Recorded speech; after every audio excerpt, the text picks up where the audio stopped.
Hey, everybody, what's going on? Welcome to episode 97 of Pro Corner. I'm your host, ChanmanV, and just glad to be back. It's been a couple weeks, I know, since we last had an episode. I think it was with TLO, but today's going to be a treat for all you ProDOS folks out there. But before I introduce our guests, I wanted to do a few things to kind of get it out of the way so that we can just go straight into a interview and replay analysis with ToD. But first off is I wanted to talk a little bit about the subscriber giveaway that we're going to be doing. It's going to be for this Razer Banshee headset that one of my lucky subscribers is going to win. This is going to be the first giveaway that we do for 2013 for subscribers. And I kind of wanted to do it during Pro Corner this week. So if you are a subscriber, you don't actually have to even be here. I'll be doing a random drawing at the end of the show and announcing who the winner is. I'll probably have our guest help us out with that. And then secondly, I wanted to talk a little bit about the fan art contest that I'm starting now for every episode of Pro Corner. We're not going to do it this episode since I kind of just started it like last night. I kind of announced it last night. But what we're going to do moving forward is every episode we're going to have, I'll basically have some finalists who sent art, just these submissions for fan art to me during the week for the upcoming guest. And what we'll do is we'll pick a winner. Like myself and the guest will pick a winner from all the fan art that we get during the week. And the winner will basically have their work showcased on Pro Corner, like during my break screens, just for all future episodes, with your permission, of course. And we'll see if the guest has any interest in it too. Maybe they'll use it for their Twitch backgrounds and stuff like that too. So yeah, that's really for all you artists out there. I love seeing all the deviant art and all the great creative work that you guys, a lot of folks in the community, do on Reddit and on TL. So I figured we'd kind of incorporate that a little bit in the show, and have you guys interact even more with the players. So yep. So anyways, we'll start doing that. I'll start announcing the following week's guest a little bit earlier too, so that you guys can get started. But all right, enough of that. Let's introduce our guest this week. Give me a second here, switching over audio. But we have a Warcraft 3 legend and an elite StarCraft 2 pro player and our favorite ProDOS French player, Mr. Yoan Merlo, a.k.a. ToD. What's going on, Yoan? Hey, not too much. Was chilling today. I played some Heart of the Swarm and got ready for the show. Got some fresh replays to talk about with you. Awesome. Yeah, the replays are going to be definitely going to be great, I think, for a lot of folks out there, because I was taking a look at it earlier while I was eating lunch, and lots of good stuff there. Lots of questions I even have. So I think not only the top tier players, but even some of the casual players they're going to really enjoy this. But before we get started with the replays, I kind of wanted to, kind of have a mini discussion interview segment with you. Just because, in Pro Corner, we typically just dive straight into strategies. But I felt like one of the changes I wanted to make to the show is for the viewers to really get to know, the players and yourself, like, a lot more. Because, a lot of things going on in the community don't really, focus just, on you and your personalities or some of the challenges you're going through right now. So figured we would add that element to Pro Corner. So kind of wanted to start off and just kind of see how things have been going with you lately, and have you just been solely practicing lately? Is that what you've been up to? If by lately you mean this month, yeah, that's pretty much all I've been doing, mostly practicing. I did some casts, but nothing major, nothing offline. I did not travel this month. The previous month was a little bit different. I went to the IM event in Poland and I got to cast there. Not really cast, actually. I did the analysis. Yeah. So many people told me, "Oh, it was great, you're casting," and then I ended up believing that I actually cast, but it was not exactly casting. It's close. We did the analysis, yeah, pre and post games with QXC and Giant Kale, and this was very fun experience actually. Going there, I didn't know what to expect. I was thinking, I really wish I was casting this, not doing the analysis. But after the event, I was definitely thinking this is something that I would do again, for sure. And yeah, that's cool, because that was one of the things I was going to talk to you about. Just kind of, you seem to enjoy it, and even just the little conversations we've had. You were talking about wanting to do even more, like, or just wanting to cast, and so yeah, what is it that you love about it? Because I know a lot of players, I don't know, they kind of poo-poo on it actually. So I kind of wanted to see what you like about it. Really? No, I don't think so. I think every gamer, every hardcore gamer who likes to play a lot, like to talk about strategies or like to think about strategies. Okay. And casting, that's what it is for me. I talk about strategies. I talk about what I love. And I really feel like there is always so much to say. Like, it never ends. I could literally talk about games, even just one game, for a very long time, and be very passionate about it the whole time. So it comes very naturally for me. And I don't know which players have said that they do not like maybe casting, or maybe they didn't really understand that casting is just actually talking about strategies. Yeah, I think that's what it is. Mm-hmm. Yeah, there is a part where you actually have to commentate and stuff and like make it sound interesting, even when sometimes it's not particularly. But realistically, when you cast, you think a lot about strategies. You try to understand what's happening and how to describe it to the viewers in a way that they will understand it the most or enjoy it the most. And yeah, that's just what I like about it. Every time I cast, I'm so focused. Even when I was doing the analysis, I listened to the cast from Apollo, Kelaris, and Kaldor in Poland. And I was taking notes of what they said, so we wouldn't repeat. I wouldn't repeat what they pretty much say during the game. Right, no, that's good. And I would try to see other things that were possible to say and stuff like that. And it's just so interesting for me. Yeah, so you were telling me, just offline when we were talking like the other day, that you prefer casting over just doing the analysis, the pre and post game analysis. Tell me a little bit about that. What do you like about just really the live casting versus getting a chance to just talk about the strategy that happened versus all the other stuff that you just mentioned that involves that's involved in casting? The thing is, I really enjoyed the analysis, as I said, but while I was watching the games and listening to the casters, I was basically casting the game for myself in my head, like saying, "Oh, this is happening, blah blah blah blah blah," and I was thinking, well, I wish that I could also try and cast this to try to explain things to the viewers that might not have been said, or just share my opinion about it with the viewers. It might be a little bit hard to explain, but yeah, that's pretty much it. When I watch games, sometimes I really feel like I want to share with everyone the view I had on something. Yeah, just like it's more spontaneous type of thing, yes. Right? Mm-hmm. Sometimes you understand something that a player did, and I feel like not everyone catches it. And I really feel that people deserve to know about the brilliance of how good something was in a game. They shouldn't not be aware of what exactly happened. And I just wish I could have been there to tell them. And that's where my passion for casting comes from. Sometimes when I watch casts and I see and hear stuff, and I just want to tell people what I think about something. I don't think it's selfish. Like when I say no, like that, but it's not. I mean, there's a benefit to it too, because you're showing off how brilliant the players are, and that's a lot of times what gets people captivated by the players, is to really see how impressive they are. And yeah, if you don't recognize some of the cool little nuances or mind games like they kind of play, from a strategic standpoint, then some of that is lost, right? And that whole telling the story thing, that's involved in telling the story, right?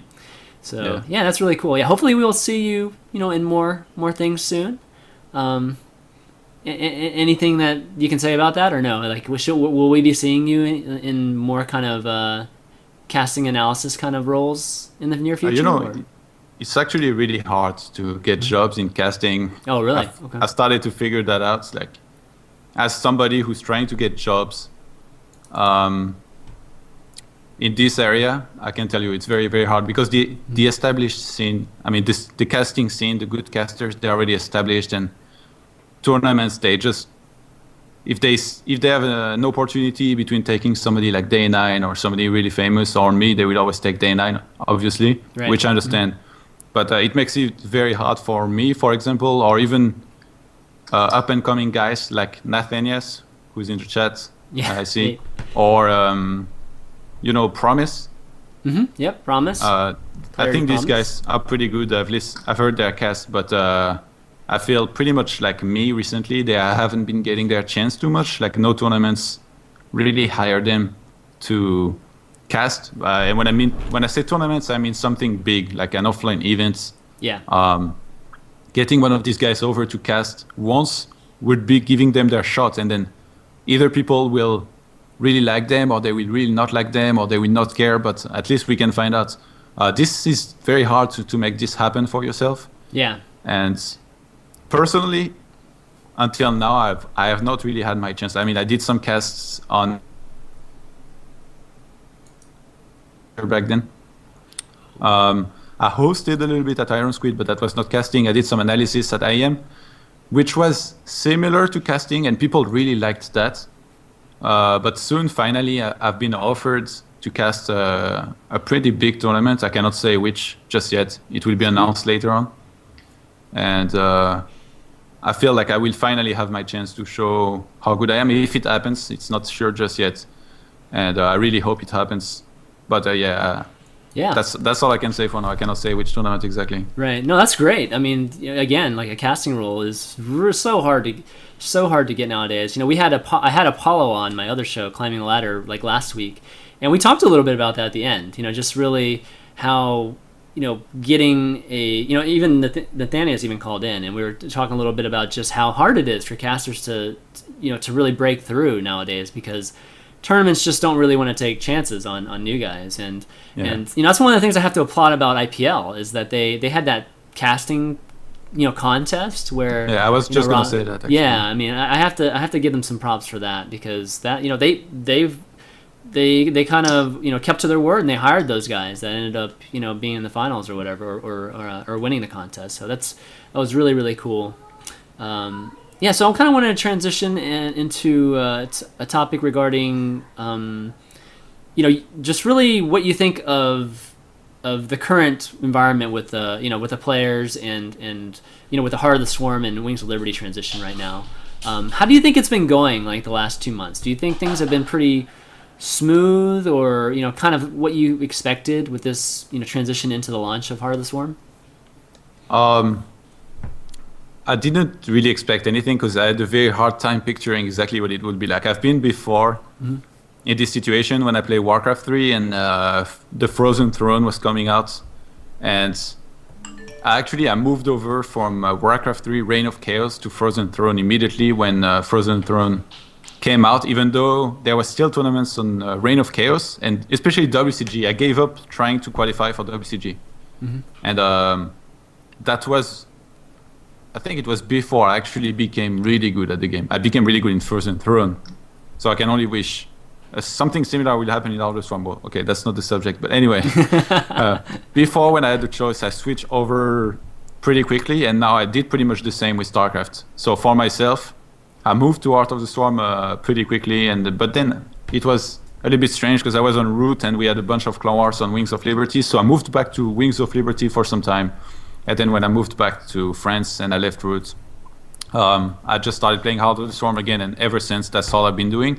So for IEM, before I went over there for analysis, I did watch a little bit of Wings of Liberty, and I played some of it a bit as well, just to be ready, to do some homework, But other than that, I've just really only been focusing on Heart of the Swarm for now. So for some players, I think it's probably been really hard, especially in Korea. The players that play a lot of tournaments, they have to go from one game to another.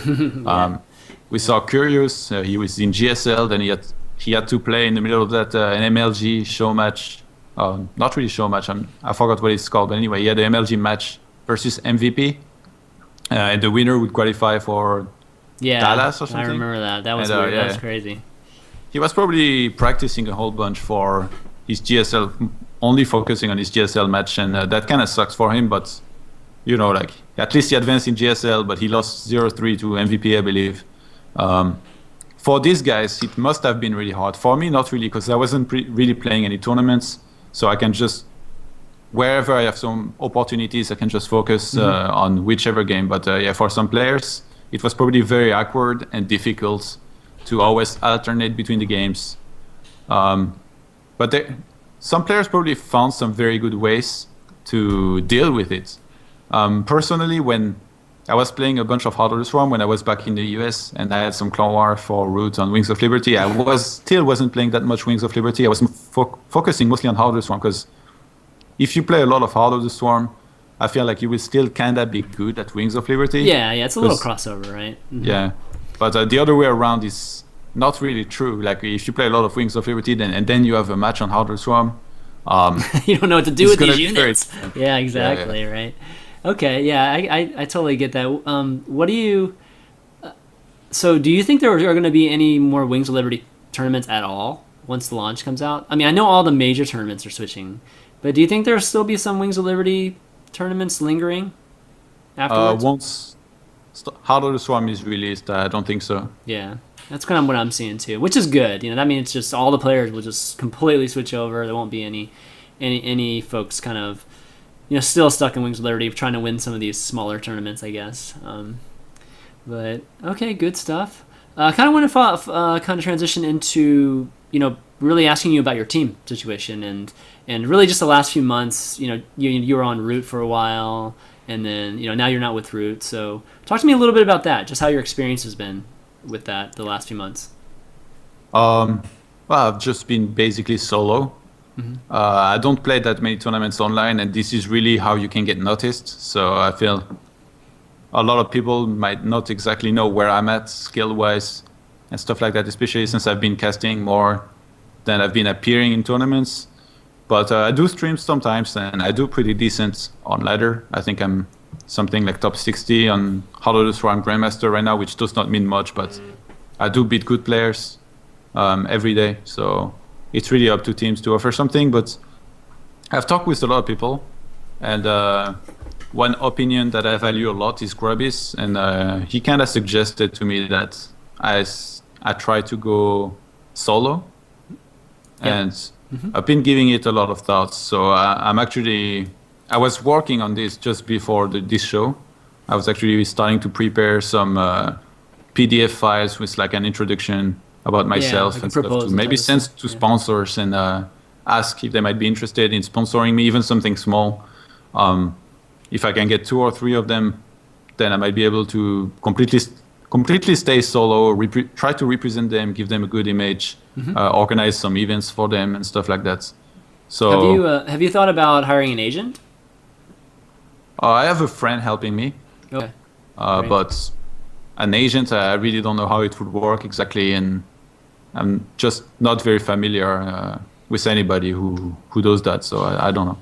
Yeah, with an agent, just to give you like just a 1-minute thing about agents is, it's basically you'd work with an agency, and the agents obviously have a lot of relationships with the sponsors that you're probably trying to approach to, as well as teams. Agents don't only just do like individual sponsorships. They land teams for a lot of folks, and so the advantages of it is obviously you'd have somebody that's devoted to that. Well, you don't have to worry about that, right? But the way you pay them is that they take a percentage, right? Whatever percentage that is of the earnings. So that's kind of how it works, but I know it's worked out pretty well for a lot of folks too. So that's definitely maybe something to try out too. I could definitely tell you a little bit more offline if you want. Okay. But yeah, so okay, that's pretty cool. Yeah, I mean Grubby's the perfect example of the individual going that route, right? He's I've been wanting to talk to him about it for a while now, but just haven't gotten a chance to land some time with him. But yeah, I mean, he's I don't think he's ever been a huge believer in teams, so he's just been doing the solo thing for pretty much the whole time, right? The whole time he's been in StarCraft 2, I think he's been teamless, right? Yeah, I can't remember him playing for any team. Yeah, so that's definitely cool. Whoa, what was that? Jeez. But yeah, so that's cool. Yeah, hopefully that'll work out for you. Casting definitely will help too with it. Surprisingly, everybody always thinks about players just, they only teams and sponsors look at skill, but really it's just how much exposure you can give them, right? So it's pretty cool casting is definitely going to help you. So good deal. So I want to kind of talk to you a little bit about just Heart of the Swarm, and then we'll kind of transition into replay analysis and that sort of thing. But yeah, what are your thoughts right now? I mean, are you having a lot of fun with it, or are you what do you think of just everything right now, just when you're playing ladder and friends and that sort of thing? Yeah, I'm definitely having fun. I'm learning because it's a new game. There's a lot of timings to learn. Mm-hmm. Sometimes I get a bit upset because it's very hard to learn a new game. Like you feel you're very bad, so I get frustrated at myself. Mm-hmm. And sometimes I get frustrated at a couple of things, like for example, the new Medivacs can be a bit frustrating to play against when they fly so fast into my base and stuff like that. Yeah. Or the Swarm hosts.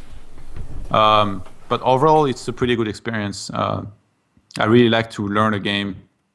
I feel in Wings of Liberty, I've not had a really big impact on the game, and I've reworked the way I practice a lot these days. Mm-hmm. Because even though I focus on casting as well, I really want to improve as a player also. So I've been really trying to find ways to improve and fix the leaks in my play. That's a bit of a poker term here, but yeah, fix the mistakes that I do when I practice. So if you want an example, I think I don't have a very good memory.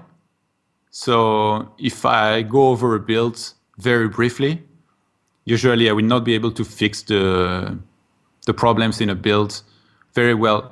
So unless if I write everything down, it will go a lot better for me. So I've started buying notebooks and writing a lot of stuff down. And I got one for playing, one playbook, and one for casting, so that I can improve both. And I really feel like this is helping so much. Yeah, I mean, writing it down, that's definitely a really good idea is to write it down, because I'm the same way, man. I don't have a great memory, so any kind of anything like that is good. When it comes to starting a new game, what is the best way to do it? Because I've kind of been in the same place, it's like when I'm playing, obviously starting with the new units, and there's just completely new timings. I don't even know what to do. Like a lot of times I just start with kind of what I would do with Wings of Liberty, right? And just kind of, maybe add things here and there, like mid-game. But what do you recommend folks doing in the beginning? I mean, it's not quite starting completely over, you know what I mean? It's kind of this weird thing when you're talking about a patch. I mean, not patch, but an expansion. I would definitely recommend watching a lot of streams, because there is a bunch of players right now who are playing Heart of the Swarm a lot, and they've figured stuff out, a lot of things already, like how to use oracles and things like that. So if you watch their stream, instead of wasting 10 games really figuring out how to use oracles, you just watch their stream once and you see how they use it, and then you're going to be like, oh, well, that looks very intelligent the way he did that. So you can just do the same thing, or have an idea from there. Sometimes I watch a stream, I see a strategy, and it gives me a different idea with doing something similar, and it can happen to anybody. Yeah. No, that's true. That's definitely true. I mean, that's kind of what we've always done, is really wait for you guys to figure it out, and then we just kind of copy you guys. But given that it's just so new right now, it's just kind of have to wait. I've actually heard Grubby talk a little bit about just Heart of the Swarm kind of feeling more like his type of game. Meaning maybe just that feels a little bit. There's some aspects maybe that feel a little bit more like Warcraft 3. Do you have any thoughts like that? I'm not sure yet. When I first played Wings of Liberty, I thought that Protoss was very similar to Warcraft 3 in a way, but because of all the spells and everything. But now the game has evolved so much. It has gone very macro heavy. You have a lot of multitasking, and you didn't really have those things in Warcraft 3. You didn't really have multitasking. The most you were in places at once was 2. And macro was not nearly as important it was important, but you didn't have to be very fast in Warcraft 3 to be good. in StarCraft 2, if you want to be one of the best players, you definitely have to be very fast. So that's also one of the very different things. He probably said that because a couple of the units that we were given in all of the swarm are harassing units, and he's very used of, when he played Hawk, he's very used of harassing while macroing, because he would always use his Blade Master to harass his opponents. In the meantime, make units and somewhere else be creeping out on the map. Or you know what creeping is, right? Yeah. You just kill mobs. I don't know, because I know it can mean something else, so I wasn't sure. No, but got it. Just be in many places at once. And maybe the Orc gameplay was actually similar to what Protoss is in Hardware Swarm, but as far as human gameplay goes, I've not really been feeling like it's the case. Okay. So I cannot say. Okay, yeah, I see. Yeah, definitely. Definitely one of the things they added to Protoss was, just the oracles, right? Just, allowing for a little bit more multitasking than before. So what do you when it comes to, the Protoss race, with the Heart of the Swarm obviously introducing a lot of other things, there have been like one player, maybe two players that have switched races. Has that ever crossed your mind to switch races? I know how much of a Protoss, devout Protoss you are, so I kind of know. I think I know the answer, but I just I figured I'd ask anyways. Well, it has crossed my mind, but I've never even got close to doing it. When I played Warcraft, I played human the whole way, like from the start. For many, many years, I played human. There were some very tough times, and I always stuck with it. So I don't see why I would do any different in StarCraft 2. Okay. What is it about Protoss that you feel like matches your style? Because it's a stylistic thing, really, right? As to what you pick. Yeah, but I feel maybe I could have played Terran as well, because I played Terran in Brood War. Oh, okay. So even though I was not great in Brood War or anything, I was already a little bit used of the units. But I just started with Protoss, and I don't know why exactly it really attracts me. I guess there is a bunch of spells and stuff, and now I thought that the Mothership Core is a bit similar to a hero in Warcraft, but like a support hero, right? Yeah, maybe that's what Grubby meant as well. Yeah. Like a support hero. Yeah, that's good analysis from you, because it wouldn't be one of the very strong heroes, obviously. No, it would not be. Mothership Core is good early game, but it's something you always need to pay attention to, and you can use many different ways. Like you can put some pressure with it early game, and then later on, you leave it between your bases, ready to purify, use photon overcharge if you need to defend with it. And I just think it's a very interesting unit. Definitely. Yeah. Now, so why don't we just jump into a replay? And actually, you want to take? Why don't we take a break first? We'll take a quick break, and then we'll get the replays ready, and then we'll jump in. Sound good? All right. All right. We'll be right back, guys. And get ready for some replays and your questions, because we'll be taking some questions too. All right.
All right, just a really quick break there, guys. Hopefully you guys didn't walk away for too long.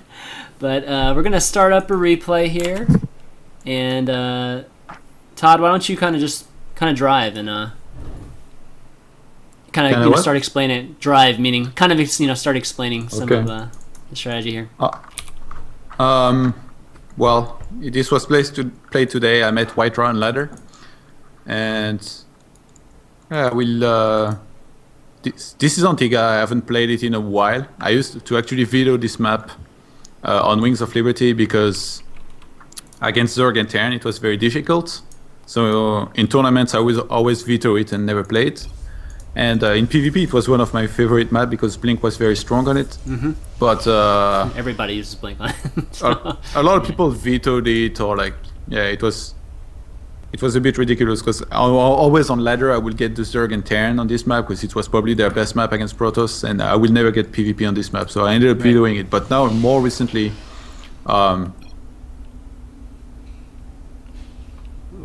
it's losing a little lag there. Yeah. There you go. I stopped vetoing it on Hollow the Swarm just because I saw a couple streams and I saw some people doing okay with it, and I thought, well, since there's the Mothership Core, this is a new game, let's give it a try again. Mm-hmm. So now I get White Draw, and like I said, this is a very good map for Blink, but Blink has been nerfed very heavily in Hollow the Swarm with the 30 seconds extra to research it. So a couple games before this one, I was playing a Protoss player, and right now I really feel like Stargate Opener in PvP is the best. It's not Blink. Mm-hmm. So even on this map, which is the best Blink map, I feel like Stargate is better because I played a guy, I opened Blink, I moved out, I was in the middle of the map, ready to blink in his space, and then 2 DTs walked into my mineral line. Like, when DTs finish before Blink, you can know that the strategy is not very good to use. Definitely. So I went into this game thinking that I should definitely use some Stargate play because that's the thing I've been practicing the most in Hunter Swarm PvP, and I'm doing pretty well with it. You can adapt a lot. If you see your opponent playing defensively, you can get some Oracle, try to harass him, right, or some Phoenix.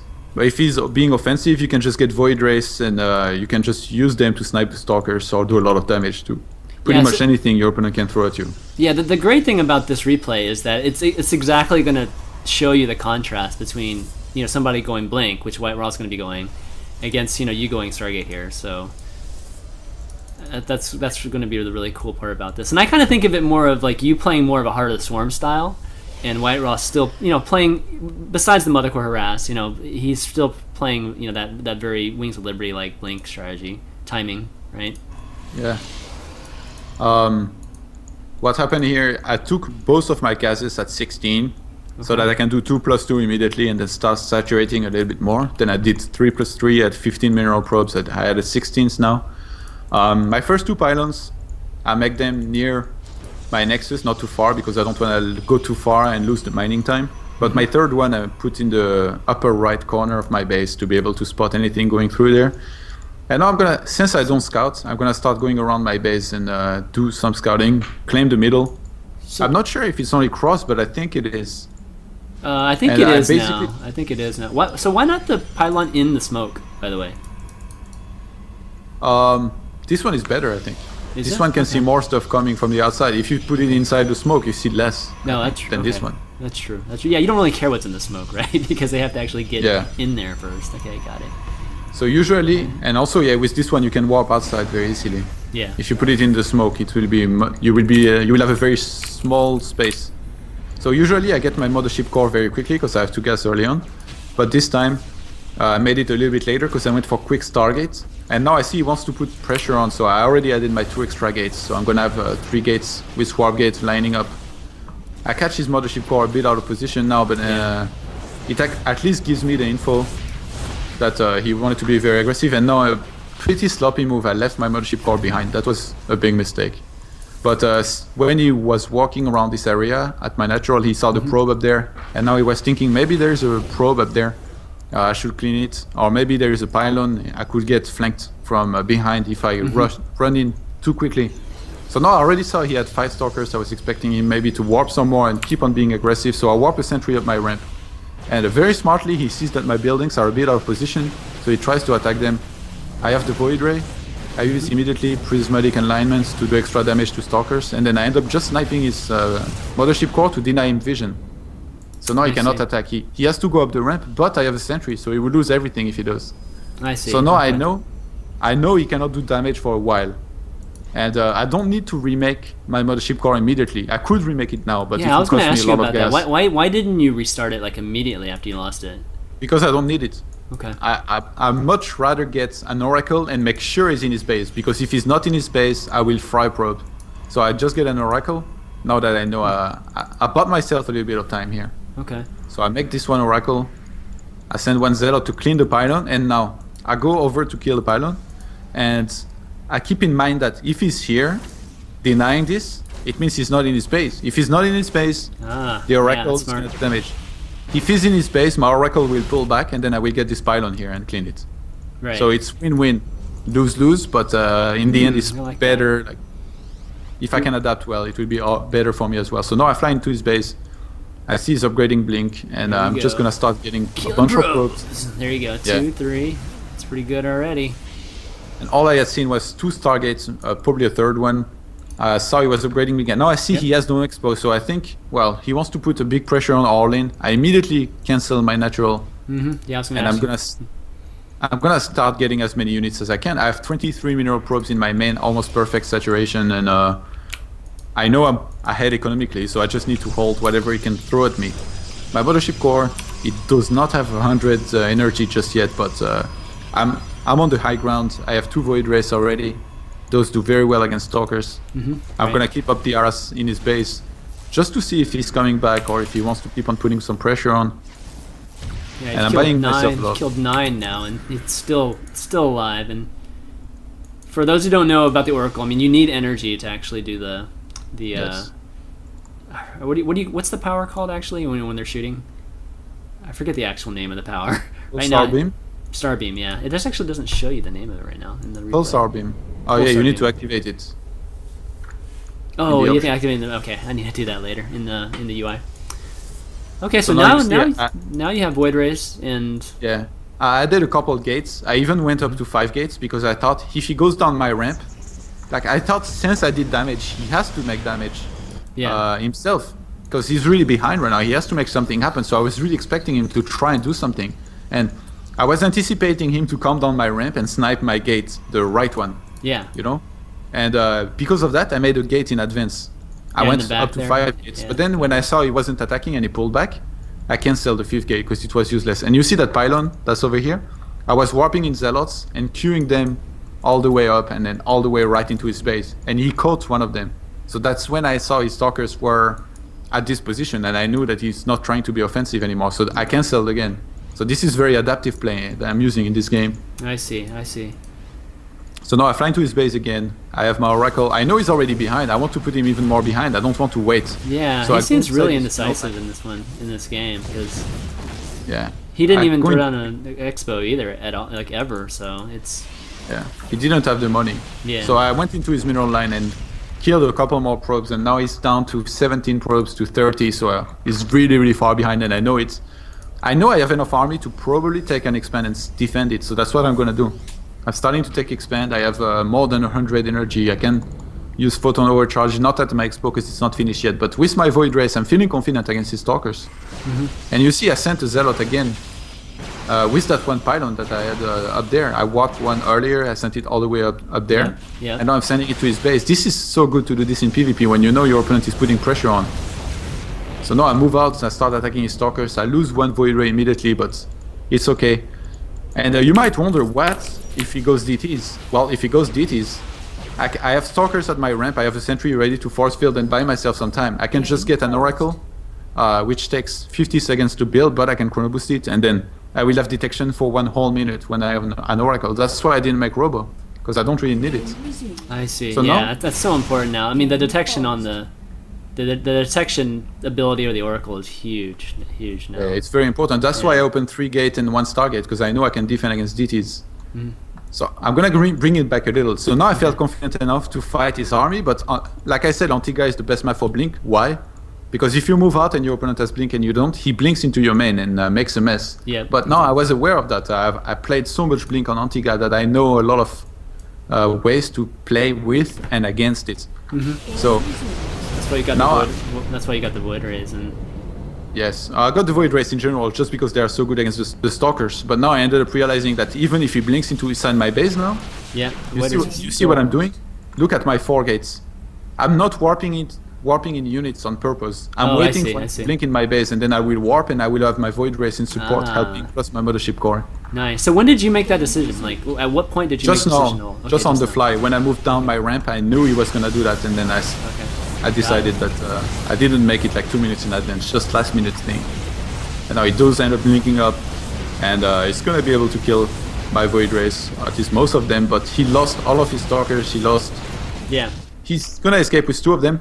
I had one zealot inside of his base making a mess. He'd got at least 3 probes in the meantime. Yeah. He was going for a Dark Shrine, very desperate move because he was very behind. But I mean, already having the Stargate, especially like look at my Stargate, it's in the back of my base. I know. He's not how could a DT stop this? Like I can just make a pylon above it, and then it will always be powered, and I can always make an Oracle and defend if I have to. Right.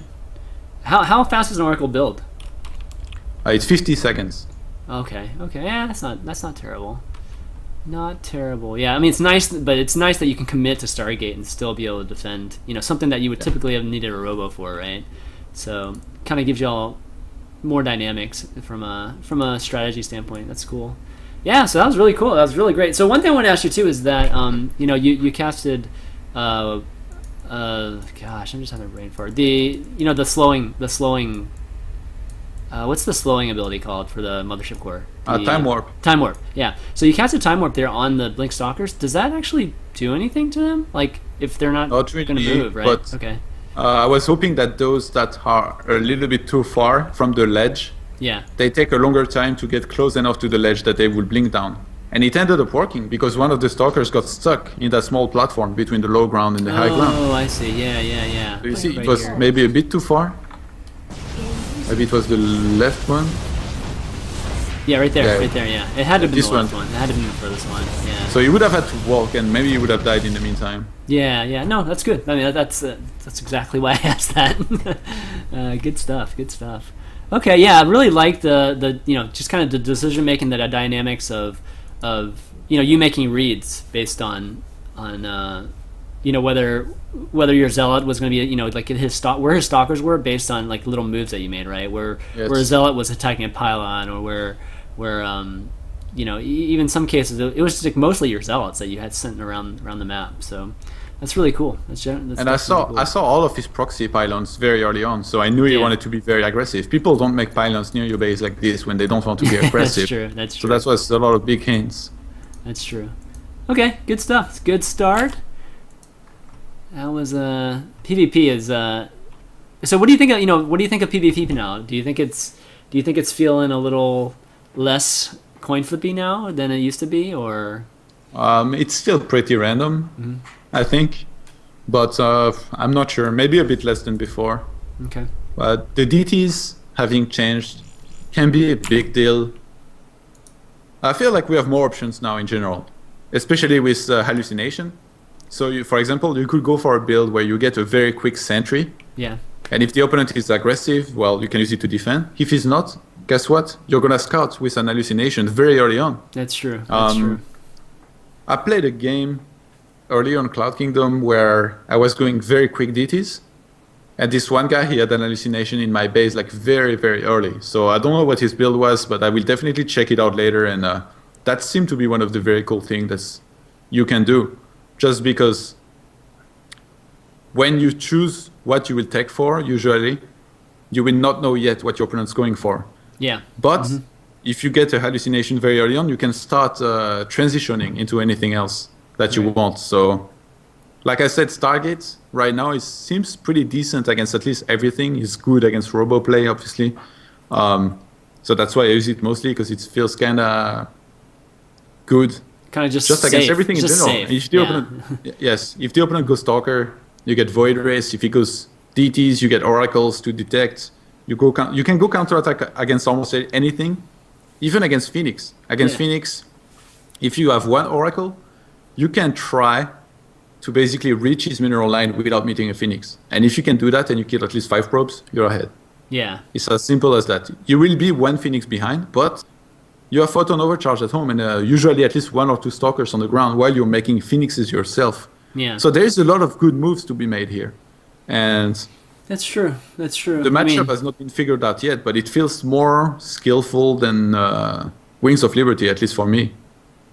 Yeah, definitely a lot of little nuances that you know that I think you can play with, right? Just like you were talking about there, even just really leveraging the advantage of defense, right? Even in that situation, allows you to be aggressive, like initially. So that's kind of cool. It's definitely neat. You know, I feel like the design of Protoss, like so the additions really are kind of steer you guys towards Stargate. So you know, at least more Stargate than there used to be. So that's kind of they'd probably be pleased to hear that. At least you guys are using that more. But so what do you think about things like mass oracles and stuff like that? I mean, you know, people have played around with that sort of thing, but they seem the oracles. I mean, at least the initial just play that I've seen, it seems to have like a time limit to them. You know, because obviously static defense kind of negates them like heavily, and otherwise it's just like a suicide mission. But yeah, I mean, what do you think? I mean, do you think that's true? Is it pretty limited as to what? They die very fast. Mm-hmm. Yeah. So if I can't think of any unit that would be similar to them, maybe DTs. Like if you go for one base and DTs and you get mass DTs, like usually it's going to be pretty bad. So the alternative that you have would be to make mass Archons and then do a big all-in with that. That's true. Mm-hmm. That's what usually people do when they open very quick DTs and they add a couple gates. If they don't play DT expand, which is very weak against DTs themselves because they have no detection, etc. But if you open with a bunch of oracles, I definitely think that's a big all-in with maybe 3, 4, 5 oracles. If your opponent tries to expand, that is, if he's on one base, don't do that. Well, yeah. Well, I think that it could work, but overall, since almost everyone is opening with target, making a bunch of oracles would mean that you're facing either Void Race or Phoenixes, and if you have oracles, it's not going to go well for you. So maybe if you play against a Robo, but in other matchups, making a lot of oracles, I just don't see against what it will work. I mean, they die in one hit from mines, so against mech. Yeah, against Terran, they're terrible. I mean, against Zerg, I could see it. I mean, as long as the spores aren't there. But I mean, I've gotten, I play Zerg, right? And I've gotten annihilated, but like my queens kind of suck against oracles unless you have like a ton of them, because of the so they are good. Yeah, because of the charge up. Yeah, so I've seen that a few times, but again, it's only limited, right? It's like by mid game, they're kind of negated. You know, once spores and static defense is available. Did you see Seed versus Sniper? Yeah. You saw the last game. Yeah, he made a bunch of oracles, and actually, I'm not sure. It was pretty good. I'm not sure if this was better with oracles, or if he had gone 2 Stargate Void Race. I think it might have been better, but it still worked with oracles. It would have been at least it would have been the same. Yeah, I have to agree with that. I mean, it's definitely much stronger. I mean, Void Rays are just more flexible, right, than oracles. They're going to be good in a big army too, versus just for a harassing unit or just kind of one, just against mineral lines basically. So he made that work though. That was pretty cool. Actually, watching that series was pretty cool. All right, so why don't we transition to the next replay, the PBT on Daybreak. Okay. I think a lot of folks have been struggling with Terran, so I think this will be good to watch a little bit. Actually, let me change that option. Where's that option? Option to show... God, what is it? Enable enemy select? No. What do you want to show? Just the names of like the abilities and stuff. Enable simple command cards. Display game tooltips. Is that what that is? Display game tooltips. I have so many on. I have display game tooltips on Let's see. Well, it has to be this one. It has to be that? Okay, let me just turn it on. I don't even know what. Okay, I'll just turn it on, see what it does. Okay. It's funny they turned it off. You'd think of anything they would have the default, it would be on. Oh yeah, the default is a bit weird. Yeah, yeah. All right. I love this shared replay stuff. Yeah, it's pretty good. Yeah. Especially the thing where you can resume and take control. So have you done it much? Not so much, but it's funny. Like I played against some pretty good Korean Zerg who beat me with like Roach, Hydra, Viper. Mm-hmm. Yeah. And then I wanted some advice from Ghost users, so I hosted. And then some Zerg players, X-Lord and Huntfi, ended up joining. And then as we watched, they kept criticizing my play and saying like, oh, well, you could have done that, and that. And I was like, well, you think you could have won that game as Protoss? I asked to Huntfi, and he's like, yes. So I was like, okay, I put Kosu user as Zerg and him as Protoss. And then like, I was like, I pressed play game, and then he got his sad hand. Yeah, Zerg. It's like, show me then, bitch. That's one way. That's definitely one way to shut people up now. Okay, so in that game, I was against the Terran, barcodes. Yep. I had no idea what to expect, and I don't remember exactly how it went. It was, I mean, as far as opener goes, I know that I'm going to expand pretty quickly. Not sure if it's with one extractor or two, but I ended up playing against Mech, and I just try to scout as much as possible and really react and take good decisions. It's very important against Mech. Where to engage, how to engage, when to engage. So are you having more issues with Mech than Bio in Heart of the Swarm? Or I think it's pretty equal, but in Heart of the Swarm, factory opener with a starport and any kind of medivac plays like the best opener you can do, and that's why Terrans, they do it every single game, and it makes it very much harder to play against them. Yeah, so obviously one of the things that we're going to talk about, and one of the reasons that we have this replay, is going to be Hellbat drops. While we're getting to that point, talk to us a little bit about how Protoss defends against that. You definitely need to have a couple units in position already, and then you need to use Purify very quickly so that you can make sure the medivac does not pick up and fly away. Mm-hmm. And then just move your probes away. The only weakness of Hellbats, yes, they have one, just one, is that they're very slow. Right. So once he lands them, he will not be able to chase anything. Your probes can get away very quickly. So now he steals my gas, and I don't really mind that because I was not particularly planning on taking it early on. Now I remember I went for a 1-gate expand, Wings of Liberty style, this time at 28 supply. Mm-hmm. Sometimes you can do 26.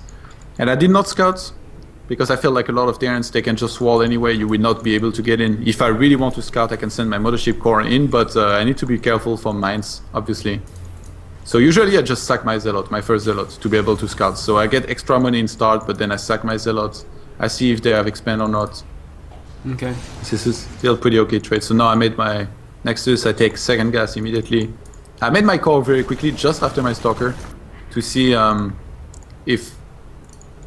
just to start charging up an energy. Yeah, you basically. need the energy, I was going to say. Mm-hmm. So now I scout for proxies because when you are top right on Daybreak, a lot of people will proxy over here so they can drop faster. I see. Right. Just the top left. I gotcha. Now my Zealot saw there was no command center at the expansion, so I know pretty much all the time it's going to be a factory opener. I scouted the entire map for proxies. Very important in Heart of the Swarm. A lot of people want to abuse the mines and Hellion play that's available. Mm-hmm. And I'm just waiting for now. I'm expecting some kind of drop to come in around 7 minutes, most likely. Yep, that's about right. I know you guys can't see the timer right now. I'm gonna need to adjust that eventually. I didn't move the timer quite the time yet, so. You can do XSplit, like a little selection, or yeah, and then put it somewhere. Yeah. All right. And actually, his drop is gonna come in a bit late. And I went for a very quick to stop upgrading out of just one forge because I didn't see an expansion, so I don't know if it's an all-in just yet or anything. And the first observer is going to come in late, and I didn't do a strategy with a very quick sentry, so both of my sentries, they have 60 energy right now. So because of that, I can scout very quick. So now it drops his Hellbats.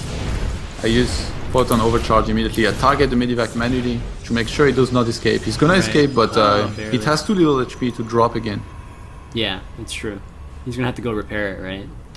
And I see what you mean by pulling the probes, though. Like, if you would have just pulled it just maybe like a second earlier, he would have only gotten like maybe one shot on your probes, which is okay, right? Yeah, one shot wouldn't kill him. He got 6 now, which is a bit too much. Yeah. He could have gotten less, but it could have been worse too. I mean, not the fastest defense on my part, but now I have an observer in his base. Yeah. And I'm able to see that he's going up to 5 factories. So when you see that, you can know for sure. Yeah, it's gonna be a big 2 base. Usually Terrans, they go up to 3 factories, and then they go for a 3rd command center. That's what they do a lot of the time. But now he's already got the starport. He's already got the armory. I'm not sure if I saw it. Let's check. Yeah, I saw the armory. So 5 factories, I know there's going to be a big timing. I'm still going to take a 3rd. Just because even if he attacks it, I'm going to try to take good decisions whether or not I can fight. So now I have a choice to make. So for sure, since he's on this many factories and he's going mech, I'm going to be getting a bunch of Immortals. And usually going for Archons and Templars and Charge Lots is pretty good, even though there are Hellbats. So I got the armor upgrade first. Yeah. He was trying to harass me here. It's not gonna do too much, but yeah, you can see Hellbats are pretty good. 2 Hellbats, yeah, I would have owned those 2 stalkers. Okay, so you kill the Hellbat drop there. I feel like those cannons, having one of them in the mineral lines are very important, in addition to Photon Overcharge. Because mines drop are very common as well. That's true. Can you kill the mine in time? If it kills, if it shoots. No, when it burrows, it shoots too fast. But you can move your stuff and then get rid of it and then start mining again.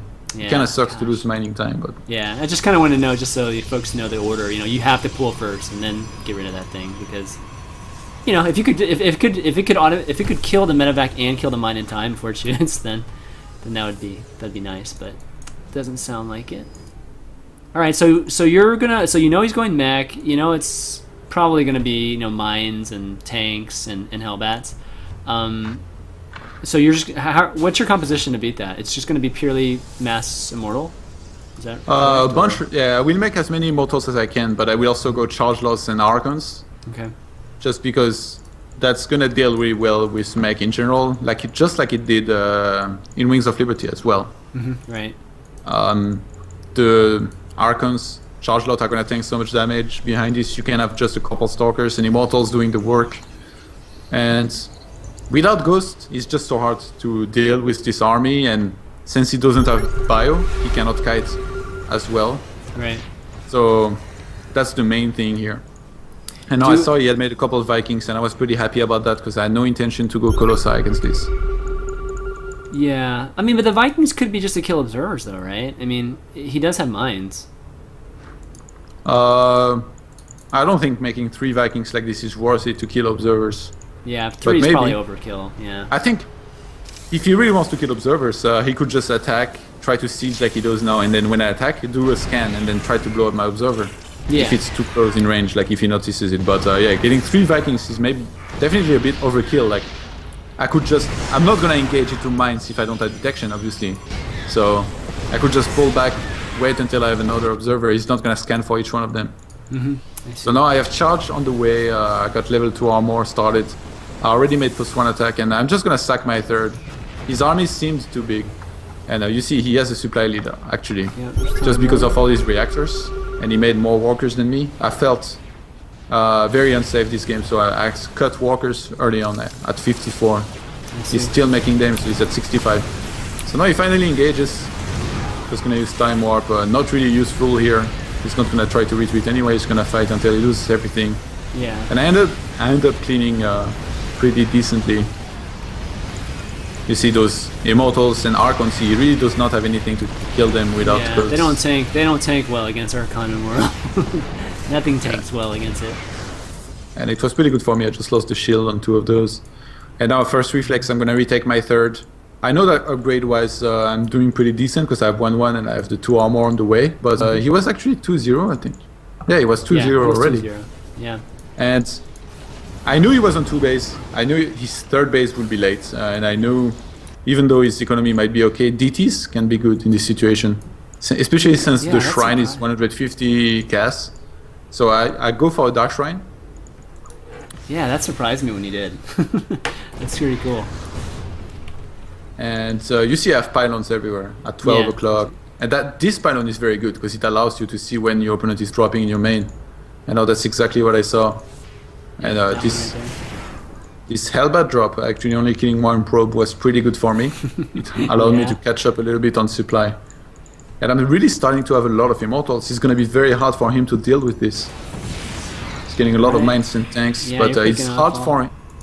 For him right now, it's very hard to... What? No, go ahead. For him right now, it's very hard to cover his natural plus his 3rd. Because if he splits his army in half, I could just attack in one position with my entire army and maybe kill the half of his army. So I go to his 3rd and he sends everything there. I'm not going to engage, I'm going to pull back. And I'm going to keep on moving around like this, really trying to find an opening. Yeah, I kind of like this because you're establishing your 3rd at this point. You're getting your 3rd all, just all saturated, and... Always love these tactics where it's just like finessing your, finessing your expansion with pressure. It's always great. Okay, so you got your observer right there seeing everything, so... Yeah. Now you see I'm moving to his expansion. I saw he had a couple of tanks there still in position to shoot at whatever ran in. I didn't want to fly my observer completely in because I was expecting maybe there's a turret. If he scans and snipes it, like I said, it would be pretty bad for me. So I'm just faking aggression here. Yeah, just to make him feel unsafe. And if I'm the one putting pressure, he's the one not putting pressure. So no, I'm finally going to pull back. And he's going to realize that and attack. So the composition, though, is still going to be the same. It's just going to be a bigger version of what you have. Yes. Okay. And the thing is, you want to try not to fight against siege tanks. You want to meet the turn in an open field from which you can flank from many sides and not fight the siege tanks. So now he leaves his base, first reflex, DTs everywhere. He didn't have turrets ready. Oh god, that sucks. He used a shitload of scans too already on the field. So I'm gonna start slicing up his SCVs. He was on 18 worker skilled. I'm already on 7, and I'm gonna keep on working on that. He goes for my 3rd, and I'm just gonna sack it again, just because he's able to get into a good position before I was there. Yeah. And also, I'm still doing work with my DTs. I wanted to send one DT in his army, maybe hoping he wouldn't have a scan there. And you see his scan's a bit too high here. I have one DT doing some damage to his Hellbats. In the meantime, in his mineral lines, it's absolute chaos. Yeah. And I'm taking the base bottom right as well. I can just transfer my probes there once I've either repelled his army or repelled back. In the meantime, he's upgrading +3 attack, which is pretty good for him. I'm getting +2 attack. I already have +2 armor. So I'm looking to be 2-2. Dude, that Dark Templar is doing work. Yeah, he's delayed so much mining time. He's only got 1 kill, 2 now, but it's actually delayed a lot of mining time. So now he's just talking about the one. I was talking about the one in the actual army. Oh yeah, 5 kills.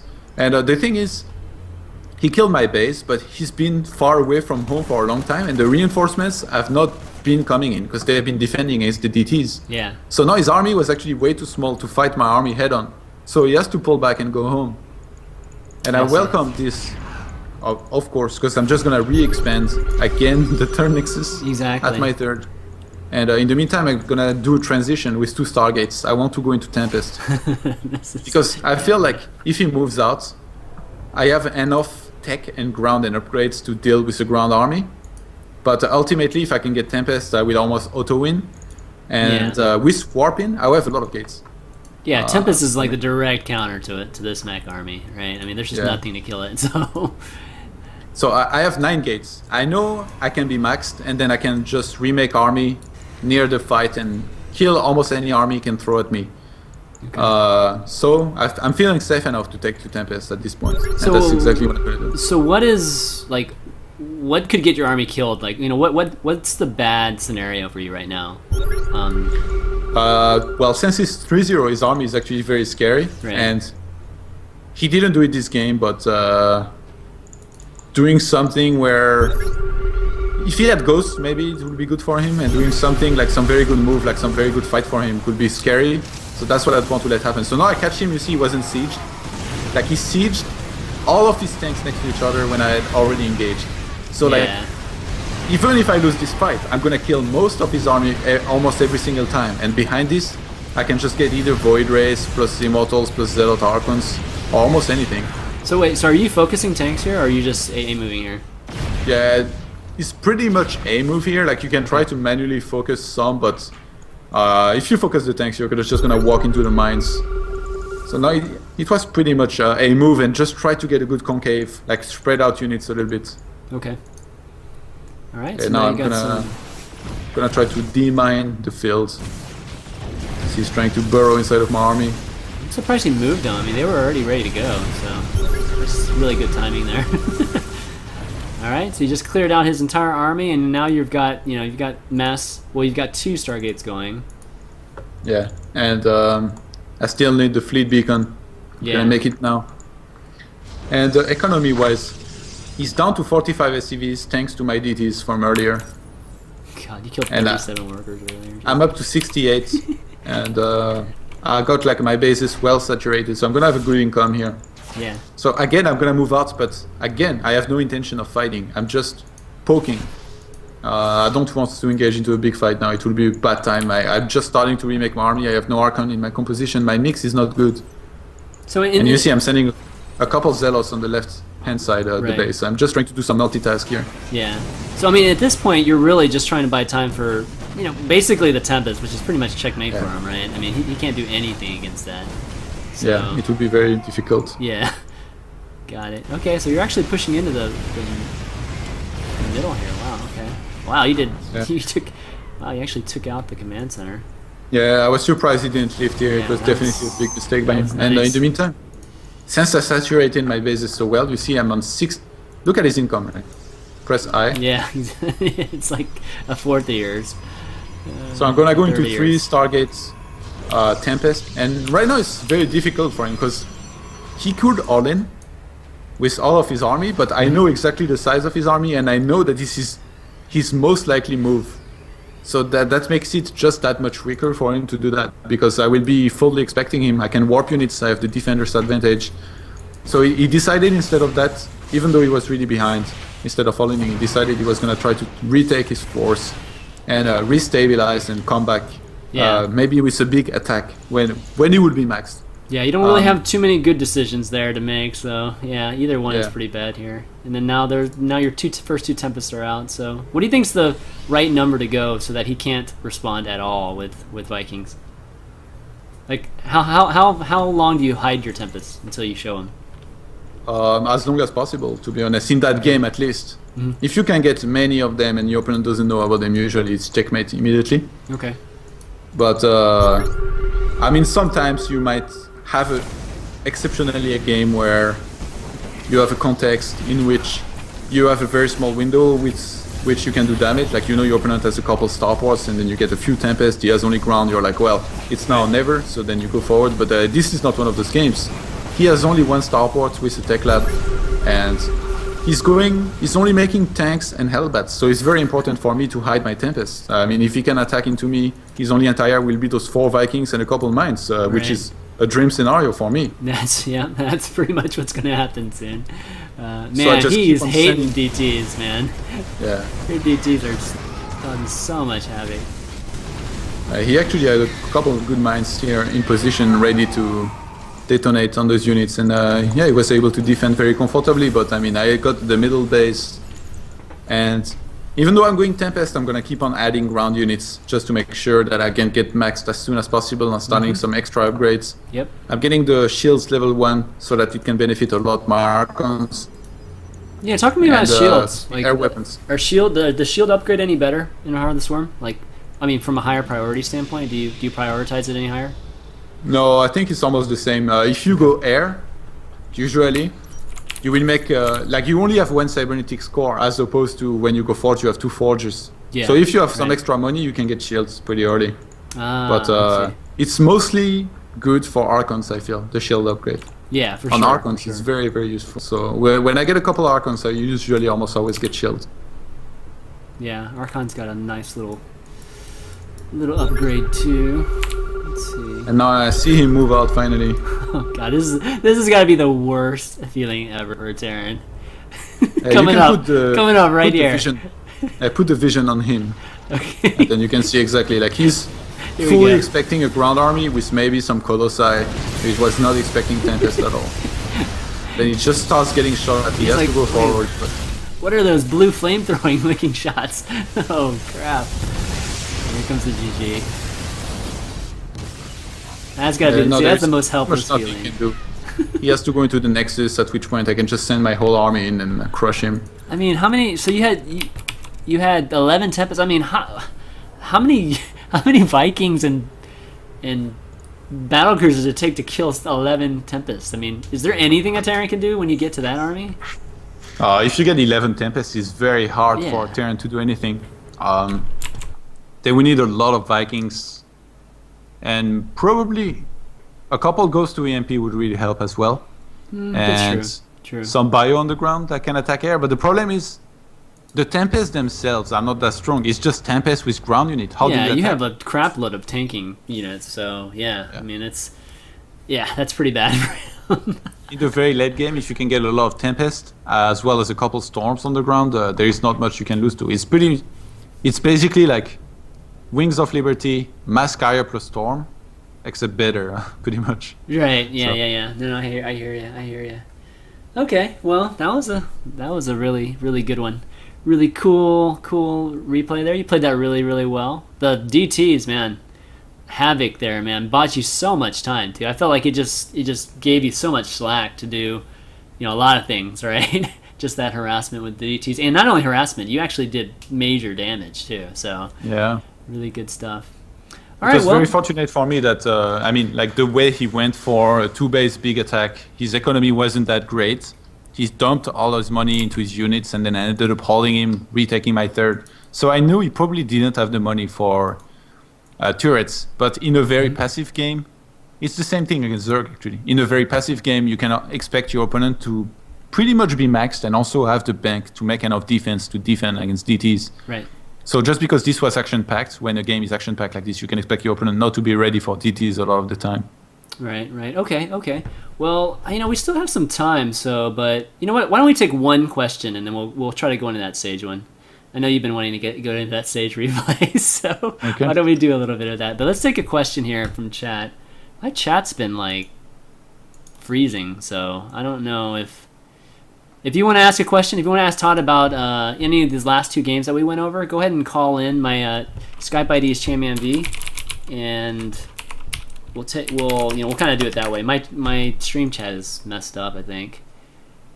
If not, go ahead and ask it in the stream chat, and we'll see if it actually pops up here. I'm going to refresh this page and see if that helps. But again, if not, call in. But we're gonna do one more replay. It's gonna be another PvP against Sage, Root Sage. But you can ask questions, and again, we're gonna be doing the subscriber giveaway a little bit later too. All right. Any questions? What are you giving away? Giving away this Razer Banshee headset to one of my subscribers. The purple one? Not the purple one. It's actually the Wings of Liberty one, which is kind of bad timing. I know, but you can still use this puppy, even though it has Wings of Liberty. It'll be like a legacy type of thing or a collector's item that somebody can have. But but moving forward, guys, we're gonna continue doing our giveaways every episode that we've been doing for a while now in Pro Corner. I'm just kind of waiting for my next shipment from Razer, which should be coming in any second now, and we'll start doing those again with you guys. But kind of wanted to start off at least with the subscribers doing one right off the bat. What do you give away usually? Just a bunch of Razer gears, headsets, mice, mouse pads, keyboards, everything, dude. You send to anybody in the world, or anybody in the world, US? Man. Anybody in the world. So I can win too? Yeah, oh, jeez, man. Sure. Sure. Gosh. Unless you get sponsored by Razer all of a sudden. But yeah, anybody in the world. I'm using Razer mice and mousepad, but they're very old, so. Oh yeah. Need an Like I need upgrade. to put the mouse pad in the wash machine sometimes because it's like not very soft anymore. Like does not move well. Oh, really? Yeah.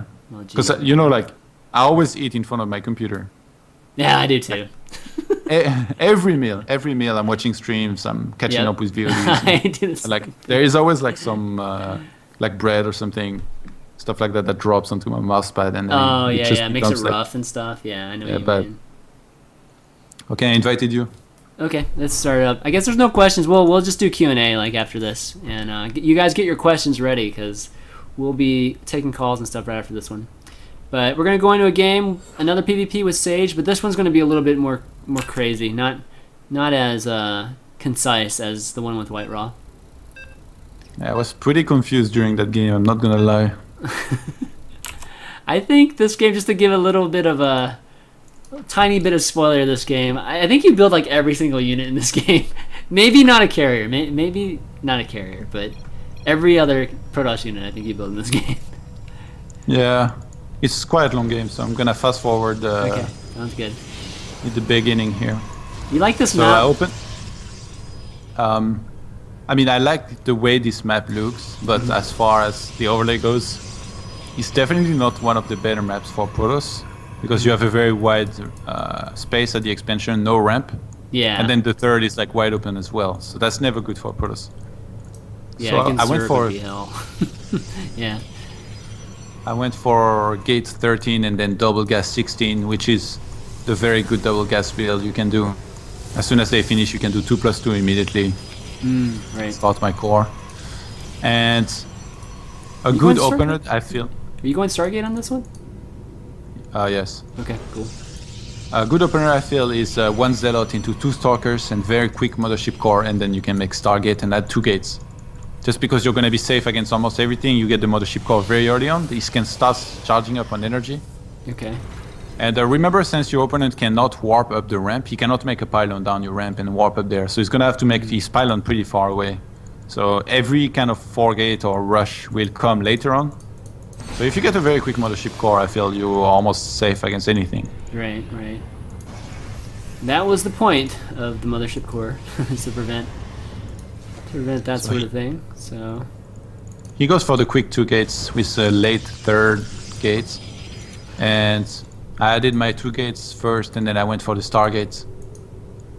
And I do this sometimes. I'm gonna scout with my Zealot, because I know a lot of people, they move out from their base. And if I can enter his base at the moment he moves out, this is gonna be good for him. And this is exactly what's gonna happen here.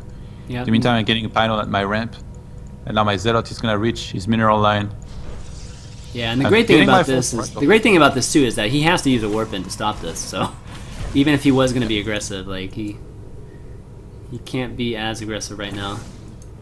So now my Zealot, I saw he was going to attack in my main. I saw he had a couple units, so I canceled the pylon that was there. And now my Zealot in his base was able to kill almost 4 probe, but just 3. And now you want to wait until the last second before you use Photon Overcharge. Okay. Just because it's a very costly spell. It's 100. You're not going to have 10 of them in a game. Yeah. A lot of the time you're going to have like, it's going to be decided by the 3rd maybe, so you need to make sure they count. So now I waited a little bit, and then I saw he was really going for that pylon. I used my Photon Overcharge. I did some pretty good damage to his Mothership Core, but it's going to regenerate the shield. So now, even though I want to take my natural, but I know that he's probably waiting right outside, so now I see that's the case. Guess what? I have an Oracle headed for his base. He anticipates that pretty well. He starts sending a couple Stalkers back home. You see in the middle yeah, of the I map. see it, 2 yeah. Stalkers is the right number to really defend against an Oracle. Make sure Wow, you can you're actually kill it. You're going to fly right over him, actually. Yeah, almost. And I see that he's waiting right outside, so for now I'm just gonna wait. I'm gonna get a Void Ray and I'm gonna try to go down the ramp with that. So with my Oracle, I start doing some damage. Actually I just get 2, but I'm gonna get out of here you get before I out there. lose my whole shield. And I have that as an option to send later on. So now I send my Void Ray, just like against White Ray. I get the Mothership Core, except this time I'm gonna lose my Void Ray, but now It's okay. he's in a very delicate situation. He's down my ramp with only 6 units. Yep. He has more force fields, but I could basically be warping outside of my base somewhere now and flanking him. And he's in a situation where he knows I haven't started my second Nexus, and his is actually already 2/3 done. So he can just come back home and be ahead, basically. Even though he's lost a couple probes, he's on 26 probes to 27. That's only one difference. He's gonna have his Nexus much earlier than me. He lost his mothership core a bit stupidly here, which was bad for him, but he's just gonna remake it immediately and just try to expand and stabilize from there. Okay, so he should have left regardless of whether he lost the mothership core. Yeah. I think it's a pretty good move to leave here, like he did. So now you're taking it, and what are you thinking right now? Like, do you feel like you have to pressure a little bit just to catch up a bit, make him build some units here, or? I scouted his natural with my Oracle, so I know I'm going to be a bit behind economically, but I don't mind it too much because I have the Oracle as a possibility for harassing his base. It can cause a lot of mistakes out of him. He really has no room for mistake. He has to camp. So I'm just going to go for some air units, Void Race most likely. I'm getting a Robo behind this because I'm expecting him, like since he didn't open Stargates, and I think I saw the Twilight. Let's check. Yeah, no. Did you? Yeah, I did see the Twilight. So I knew there is a very good possibility he might go for Blink. This is very common. People, when they expand, and they expand earlier than you, if they know you're on Stargate, they will do a big attack with a lot of Blink Stalkers against your Stargate units and try to kill you with like 30 Stalkers. It's very hard to defend against, even if you have Purify. Right, okay. So I get my Robo, and my plan is to get a couple Immortals to counter that. So I felt confident enough that I sent a Void Ray out on the map, you see top right. I really want to try to send an Oracle in his main and send a Void Ray in his expand when he leaves his base or at some point to really try to do some damage. Okay. So why'd you choose a Void Ray just as the second one? Why not just 2 Oracle? Because I was getting fighting units. Okay. I don't like to get too many Oracles. I feel like 1 or 2 is enough usually, but now I was under pressure, so I had to get a Void Ray. And then later on, I don't think it would have been good to make another Oracle late in the game. Yeah. So now I scouted with my Hallucinated Phoenix, and I saw the Dark Shrine. So because of that, I'm just gonna get an Observer very quickly. And I was expecting, when somebody goes Dark Shrine, they always go for a Proxy Pylon. And I actually spotted the Proxy Pylon earlier. I think it was with my Hallucinated Phoenix. So I'm just gonna go kill it in a bit here with my Void Ray. And now he's just stabilized. He's trying to see what I do and maybe react later on, but he's basically going into Storm because he thinks I'm going for Mass Air. Right. Maybe. I go Mass Air a lot, so a lot of people, they started expecting this out of me. And against Mass Air, it's very good to do. Yeah. And you're gonna see something very interesting here in a minute. He's just waiting with his sentries, and at this point you definitely need to start scouting a lot with hallucinations. And he's gonna start taking his third before me, and me, I'm just gonna add a forge because I want to start upgrading or at least getting cannons. So now I start a second Stargate, and I was gonna go for my usual Mass Air, but now look at his Phoenixes, the Hallucinated Phoenixes. Yep. He's gonna send them and queue them into my base to see exactly what I'm doing. Yep, I see that. Oh, the camera can't even keep up. And he sees both of the Stargates. And I feel this 2 Stargate style is very easy to counter if your opponent is going full ground with upgrades. And he can anticipate that you will do it. Like if he sees it early enough, which is now, he's gonna be in a good position. So because of that, I'm gonna mix it up a little bit. I can send my second Stargate. I go for a Robotics Bay and a Robotics Facility. I wanna go like double Colossi basically. Because I know he's gonna get a lot of ground units. Most likely a lot of Blink Stalkers, a lot of Templars, and if I go for Mass Void Race, I'm gonna get crushed with a big timing on my third. Well, he's got so I've decided to change Templars here. They're all gonna be Archons in a second though. No, he upgraded Storm. Oh, he upgraded. Oh yeah, he did upgrade Storm. Yeah. Yeah. So I finally sent my Void Ray into his natural to try to do some damage. It got 1 kill. I sent the Oracle same time in his main. It got 2 more kills, I think. And okay. I already know he has a third, so I'm gonna take mine late. But I don't mind too much because I got the tech advantage. I feel at this point, like I got the surprise effect. Yeah, because I'm going for Colossi and he doesn't know. So if I can get 4 Colossi with range, and he's full ground, and he has no Colossi, he's in big trouble. Exactly. So I'm gonna start setting up a perimeter from my natural to my third, you're going to see I'm going to start making buildings and basically anticipate a big fight headed my way very soon there. Okay. So I'm going to make, you're going to see, it's a bit weird. You see where I make my gates? Yeah, no, I see it. You're making like this big old wall here.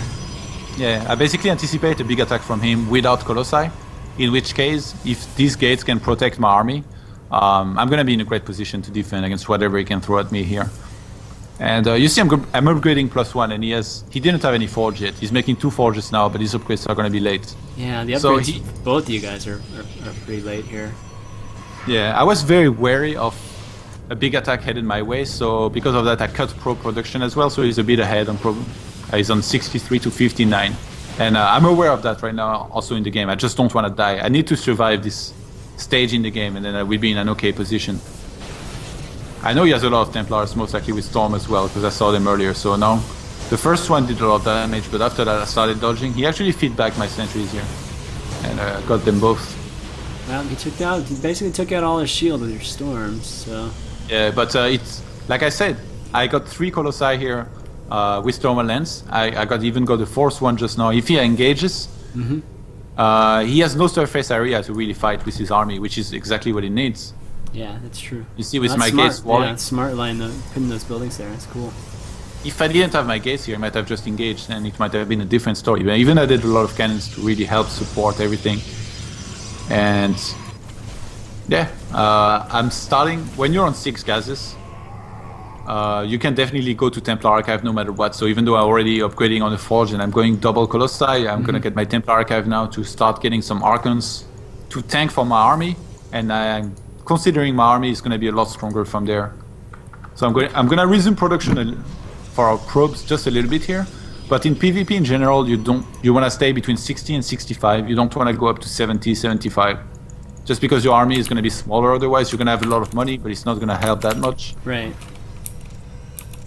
So okay, so right now, I mean, your composition is pretty nasty. I mean, Colossi, Void Ray, Blink, and Mothership Core. Yeah. Are you just trying to position yourself so you get a good fight here, or like what's now the plan I have right no now? intention to fight. Okay. I have no intention to fight before my upgrades complete, or I'm maxed and I have a very good position to fight in. So now I'm just moving out, and I'm basically ready to recall any instant. I saw he had started taking this 12 o'clock base, and I was thinking he might be trying to take this left one as well. So I went there to deny it, but then I saw he didn't have it. I made a War Prism with 4 Templars. Nice. Killed it. They were full energy, I think. Yeah, that was nice. And now I just want to make something happen. So like either a 2-pronged attack or 3-pronged attack. So I'm going to send some Zealots in his force, and I'm going to attack his 3rd in the same time and try to snipe something. I just want to make something happen, which can be hard and risky, but I'm not really at risk as long as I can recall. But remember, he has Templars and my Mothership Core is full energy. Right.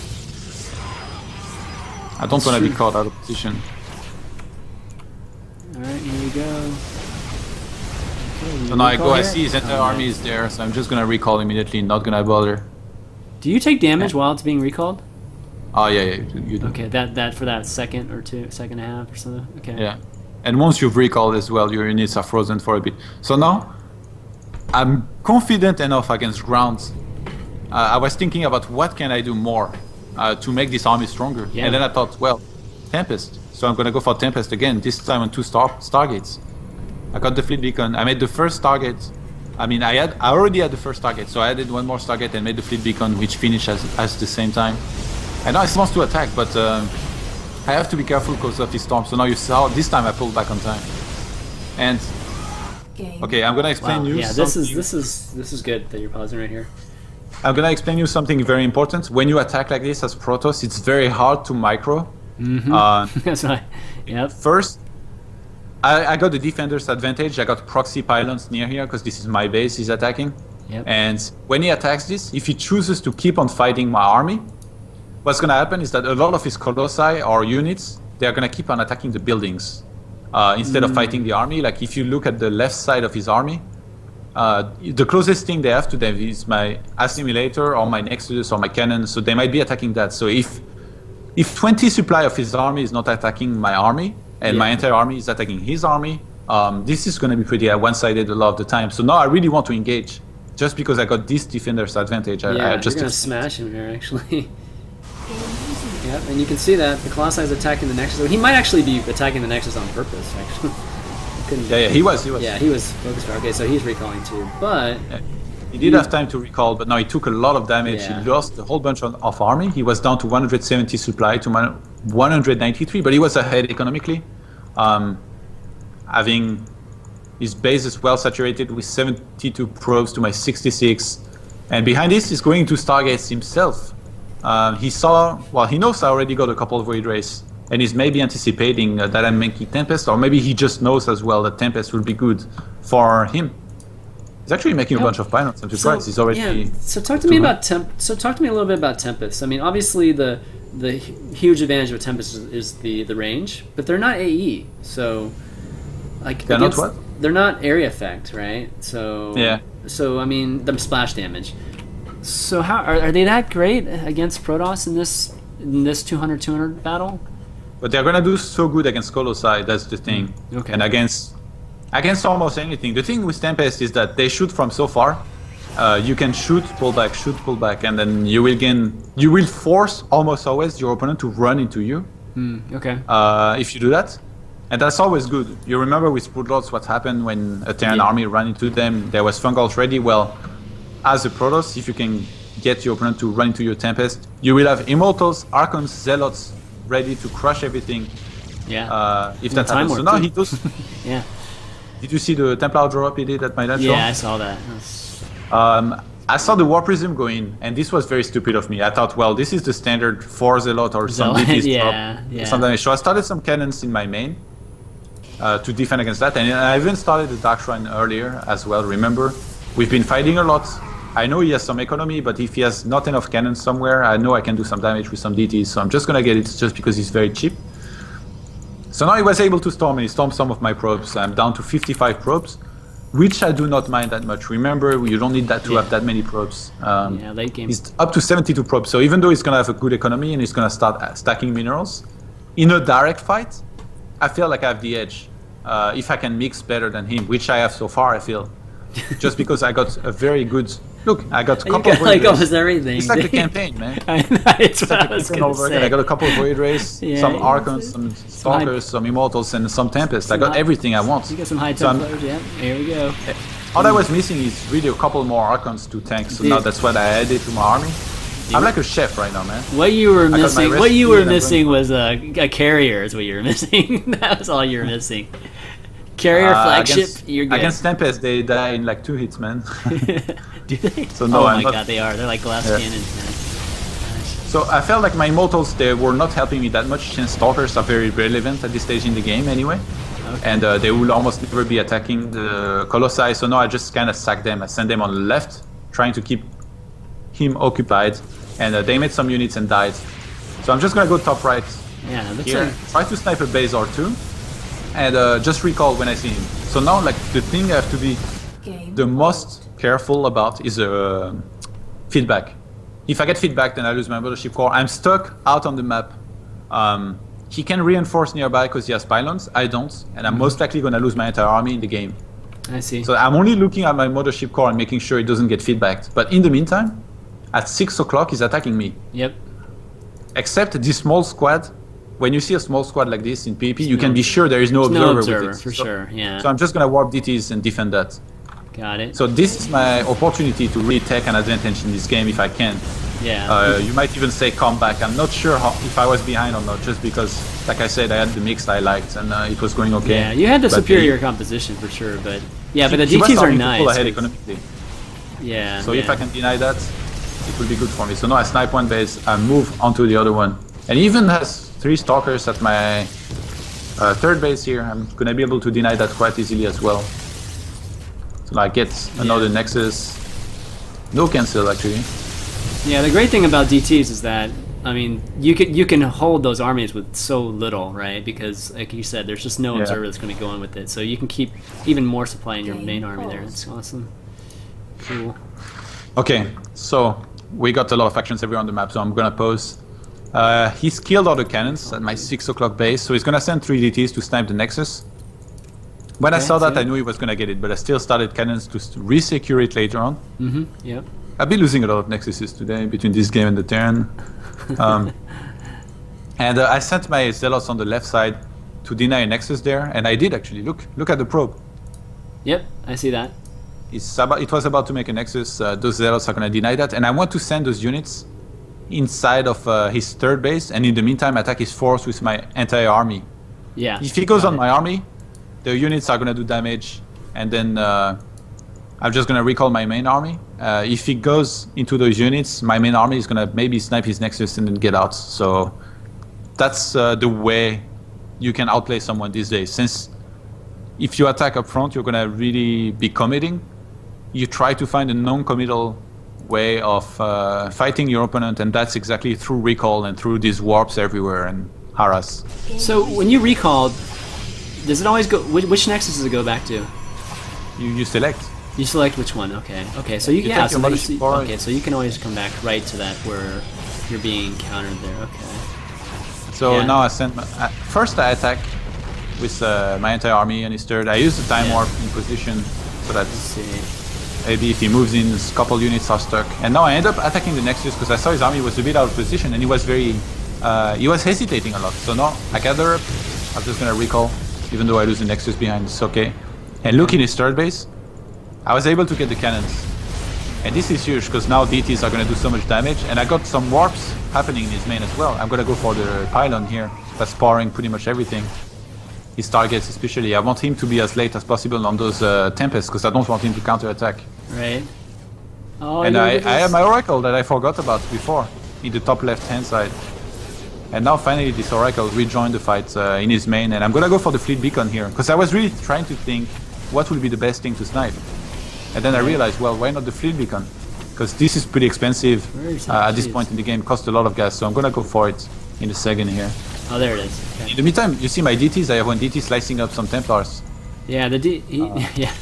Yeah. He actually stormed to kill them because he didn't have an observer.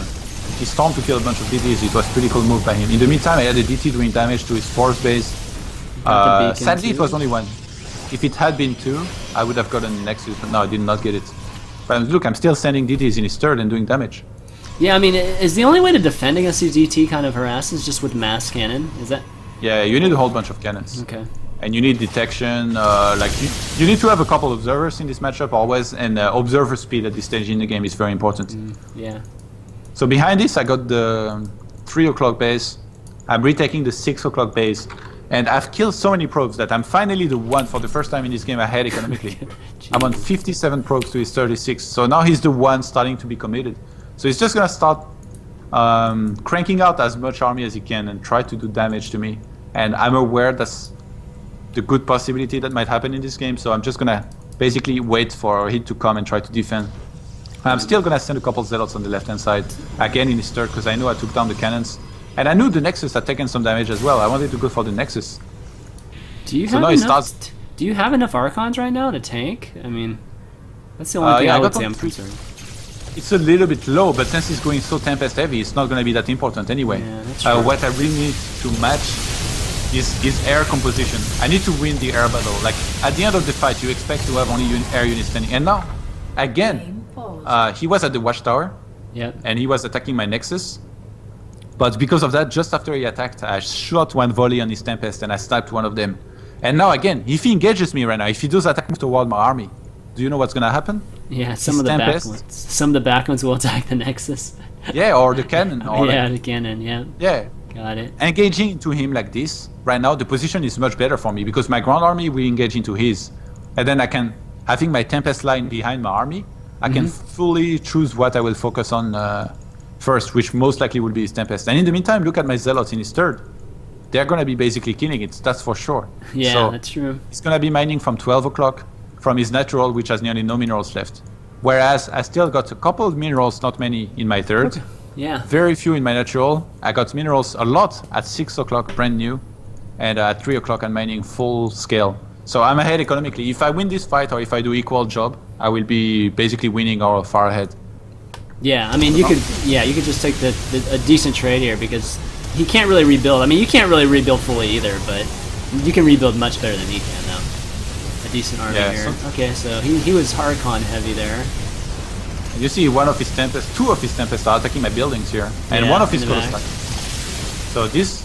But he did one. He wiped out your ground like a little bit faster than yours. Are those? Just because he had army, I was missing 5 Zealots and 1 DT, which was at his third, and he had more army supply than me as well because he has less probes, and we had almost the same supply. So now I just keep on pulling back those buildings, my gates and stuff. They're gonna give me vision. Yeah. And I'm gonna try to keep on sniping stuff from afar with those Tempests. That's why Tempests are so strong late game. Just if you have vision, you have power. So I start chasing him down. Focus fire one. Yeah, he does some focus fire, it was pretty good. And now I wanted to engage those Tempests before they ran away, before he could reinforce them. And I found this Warpism, I killed it. So now he cannot reinforce, he does not have any proxy pylon here. I was sure he wouldn't have one, and in the meantime I keep reinforcing with Stalkers, and I'm ready to fight. And I have more army than him if I need to. Remember I killed his speed beacon? Yeah. He has not remade it, he's remaking it now. So he's gonna be halting the Tempest production for a while here. I see. He's on 8 Tempest, I'm already on 9. And I'm making one more right now, so I'm going on my 10th Tempest. And that's gonna be very good for me because if you can be 3 Tempest ahead and you have the same ground, then you win very easily. Well, your upgrades are better than his too right now. For the oh yeah, I just got the +2 at the end of this fight actually. If I had waited a little bit more, yeah, I would have been fighting with the +2 air upgrade, but I felt like it was too good of an opportunity not to engage at the 6 o'clock base, so I did engage anyway. Yeah, and it's important to note that even though you feel like you're in a better situation economically, that you still have to be patient about getting your army to a certain point, right? Like a lot of people would just think, okay, yeah, I got economic advantage, I'm just going to go attack, and take some kind of trade. But really, you still have to be really diligent about it. Yeah, you always need to weigh the pros and cons of every situation. Exactly. And now again, look at the Zealot squad on the bottom left. Go harass that. That third's taking so much damage. Yeah. Never died, but it's taking a lot of damage. It's going to. I knew it was low, so I just queued the Zealots on it now. Eventually And kicking it over. I was fully expecting an attack here out of him, and that's exactly what came, but he was very smart. I think you should put his vision now, because he did something very interesting. Okay. Like his base is dying, that's not good. He should have made just like 5 cannons at his third, and be done with it. He was a bit too stubborn trying to defend it manually. So now look at his observer. Yeah. Yep, he spots my Tempest. Oh yeah, he's focus firing one at a time. Nice. Picks off 2. And -2. He now has 8 Tempest, I have 10. And he has 129 army supply, I have 123. I'm also missing a couple Zealots on the left hand side, which I'm gonna send on some of his pylons. And yeah, that was just so smart by him and not so good by me. I should have realized there was an observer and pulled back, but now finally he engages into me, and this is basically the most important fight of the game. If you press Control plus A, you will see he has 125, I have 119. Yep. We have same ground upgrades, 313, 313. He has 111 for air units. I have 012, which is definitely better for me, I think, but not by too much. But the thing is, I'm missing 4 or 5 of those Zealots on the left-hand side of the map, so I have 10 supply less than what this showed, which means 109 against 125. But look at the Colossi on top of his army, on the upper part, and on the Zealots attacking my Nexus. Yep. He has like more than 20 supply not attacking in this fight. So when I'm supposedly 16 supply behind him, he has 20 to 30 supply not fighting in the start of this fight. Right, so you actually have an advantage here. Yep. Yeah, I have a very little advantage, plus the upgrade advantage that I mentioned, and I have the pylons ready to warp here. So I'm going to be able to warp into the fight, whereas he has no proxy pylon at all, no warp prism. Yeah, not to mention the Zealots that you have in his base killing shit. So, yeah, so that's... So now basically, it's all about the Tempest, and I did one thing very smart and good this game. It was start to remake Void Rays. I realized he was focusing mostly on Tempest, and Void Rays do very, very well against Tempest. When Tempests are not yet in very high number, like from 15 Tempests, you should stop making Void Rays because they will just one-shot half of them before they reach them. But now he had like only 10, So now I just sent my Void Race in, and they did a lot of damage. I got rid of most of his Tempest. And now I was just fighting with my entire army. My ground was getting crushed, but he did not have much anti-air, so I pulled back my ground. And I had too many Tempests here. I had 7 Tempests ready to fight this entire army. He had only 2, so this was over. Okay, good stuff. Yeah, I mean, that whole concept of attacking, basically defending your base and using your buildings as decoys is... I mean, it's not really even using it as decoys. It's just the AI is kind of bugged that way, right? Like, it's going to attack those, so... That's actually a really good technique that I think a lot of people don't... I mean, you might know in the back of your head, you just never really leveraged, so that's pretty cool. Against Zerg, it happens less, but in PvP and PvT, this happens a lot, actually. Like, you have your whole army like this, and you attack somewhere, and the defender ends up defending because you had like 1 or 2 Colossi attacking an Extractor or something like that, and this is huge. Like, people need to realize more that positional play is very important. Some players, they will try to always engage in very open areas just so that this doesn't not happen. But I definitely feel like the top players right now, they're able, for example, right now, if he moved his entire ground army to the left side of this position and made sure that everything was attacking my army, he might have been able to win. Right. It was very difficult because of all the advantages, as I explained, but it was still possible. It would have been his best shot, so he did not do as well as he could have. I don't want to take anything away from him. He played very well anyway this game, and he's a very good player. But there is always better things you can find to do in every matchup and in every game, and this is one of them. I see. Yeah, good stuff. No, that was a good one, man. That was definitely that was a good replay too, just to conclude our replay analysis. But all right, bud, man, good stuff. Hopefully you guys enjoyed just that analysis. I think Todd did an awesome job of walking us through, really thoroughly walking us through, and I don't know, I definitely learned a few things, and hopefully you Protoss out there picked up a few tips too. But any questions you guys got? We're gonna start doing Q&A here in just a sec. You want to take a mini break and do Q&A? Sound good? You've been talking so much. Figured you want to drink or something.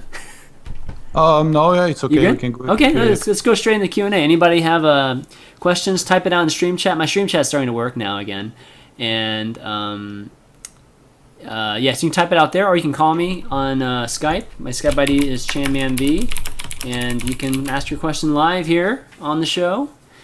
And we're gonna be doing our giveaway in just a sec. I see some, at least Montasumo's in there, who's a subscriber.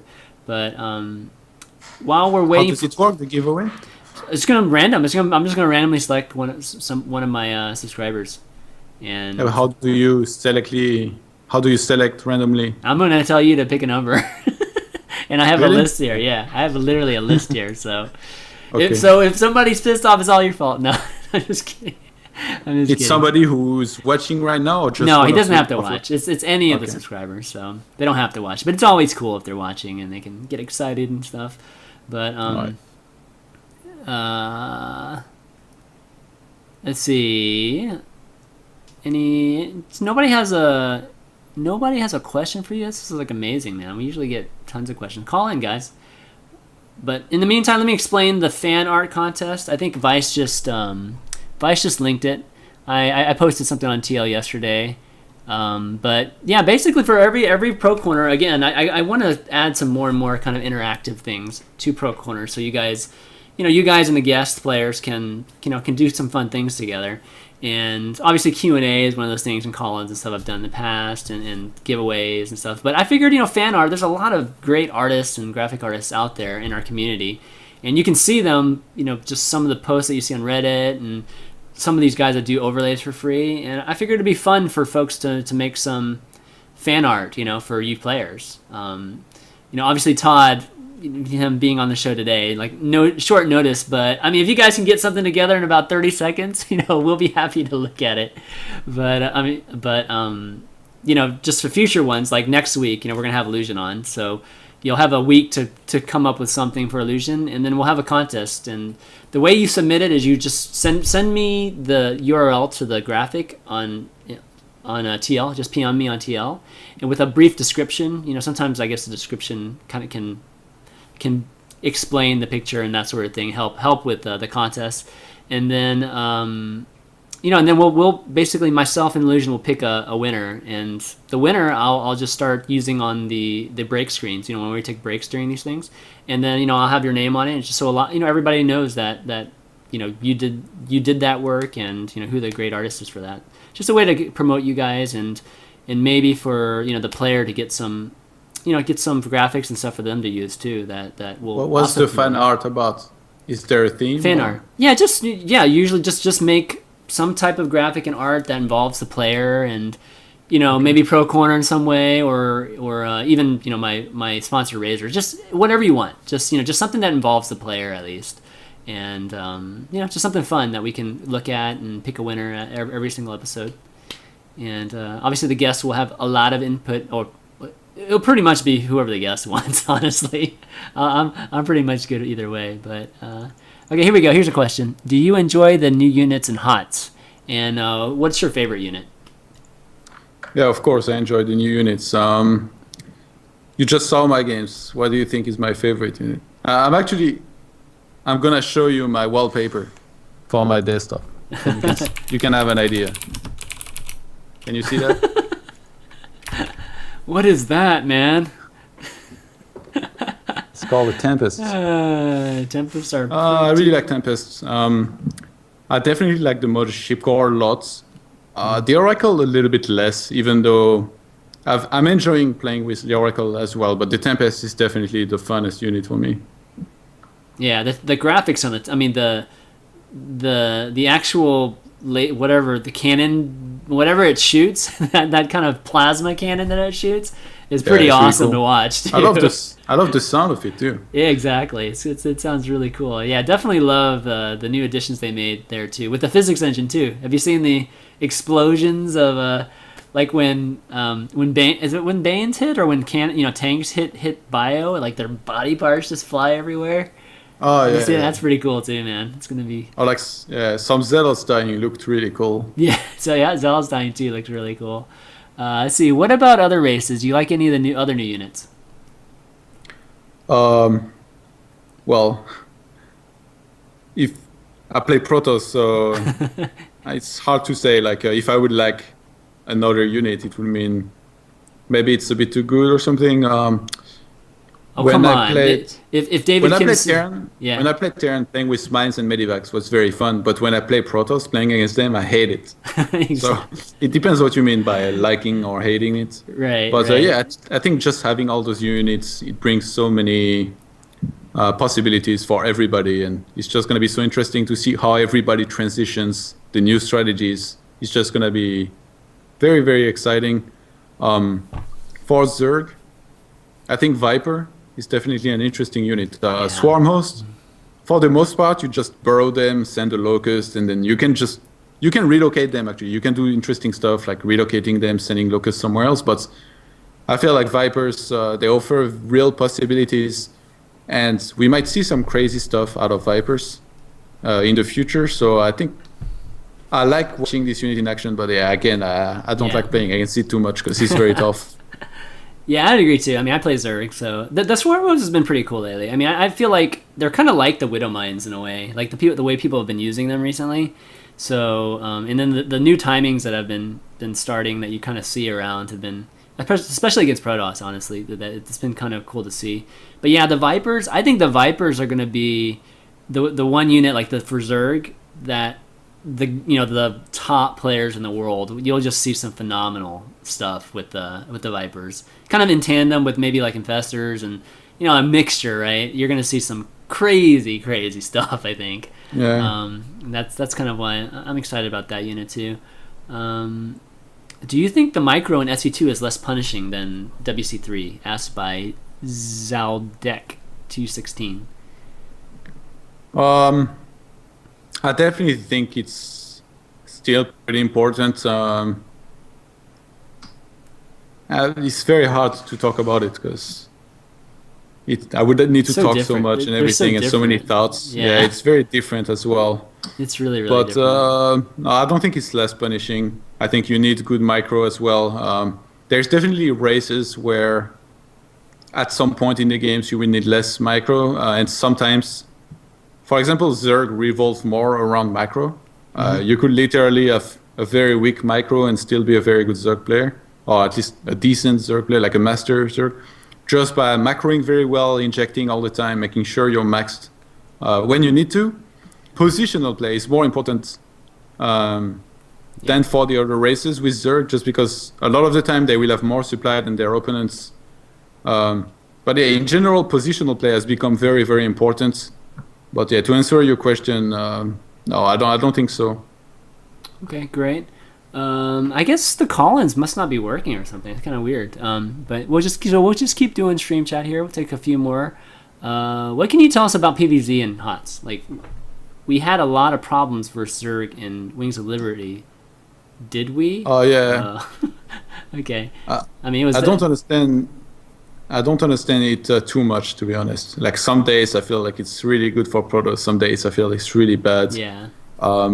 It's gonna take a while to figure out, but I definitely feel this the PvZ in Heart of the Swarm is better than in Wings of Liberty. Like it's more playable. Like there was maps where in Wings of Liberty which I felt were not only not fun but also very hard to play. Like for example Daybreak, where Zerg could split the map, Turtle, Broodlord, Infestor, make spines and spores everywhere, and then it was almost impossible to win. I watched Sparting against Curious, and those games made me pretty sad, especially the one on Daybreak. Yeah. So yeah. I feel we definitely have more options in Heart of the Swarm, especially with the Tempest again, that can do a lot of damage in the lane. I'm actually like, I think there is a chance that because of the Tempest, Protoss might have the best late game. Yeah, but now it's just about how do so. you reach it. Like it's very hard to reach it. Reaching many Tempest is actually very hard in the game. Mm-hmm. You need to really. Yeah, it's kind of analogous to like that battle cruiser army for Terran. It's not easy to get to. Did you watch Seed against Maru? I didn't. I missed that one. I casted this game on my YouTube, and like. At the end, Seed, he has Mass Tempest, and he has a bunch of ground units, some Colossi, some Storm. Uh-huh. He's like trading and killing like 3 times as much the whole time, the entire game. Just because Maru cannot engage. He attacks into Tempest, his entire army gets stormed. He stays afar, his entire army gets attacked by Tempest. That's true. I mean, the range is just huge. I mean, the range is so powerful, like the late game like that, and yeah, it's good stuff. Okay, let's see what else we got here. How do we deal with? I see 1v1 Alpha asks, how do we deal with DT Opener and Phoenix Opener when you open Stargate and go Oracle to Scout? I think we talked a little bit about. We never talked about DT. Well, we talked about DT Opener too, right? It's obviously much better if you can kind of feel it coming. Like if you move around a little bit with your Mothership Core and you see no aggression at all from your opponent whatsoever. You can send a Zealot down his ramp, see if he has Zealot sentries, how many, and then you can kind of guess how much gas he has spent on his units and how much gas he might have available to go for DTs. It's also very good to know the timestamp at which DTs might arrive, which I think is around 7 minutes, or it really depends which build your opponent goes for. But a very good thing to do is to open Oracle no matter what. And then you put 2 Stalkers or 1 Stalker, 1 Zealot at your ramp to block it.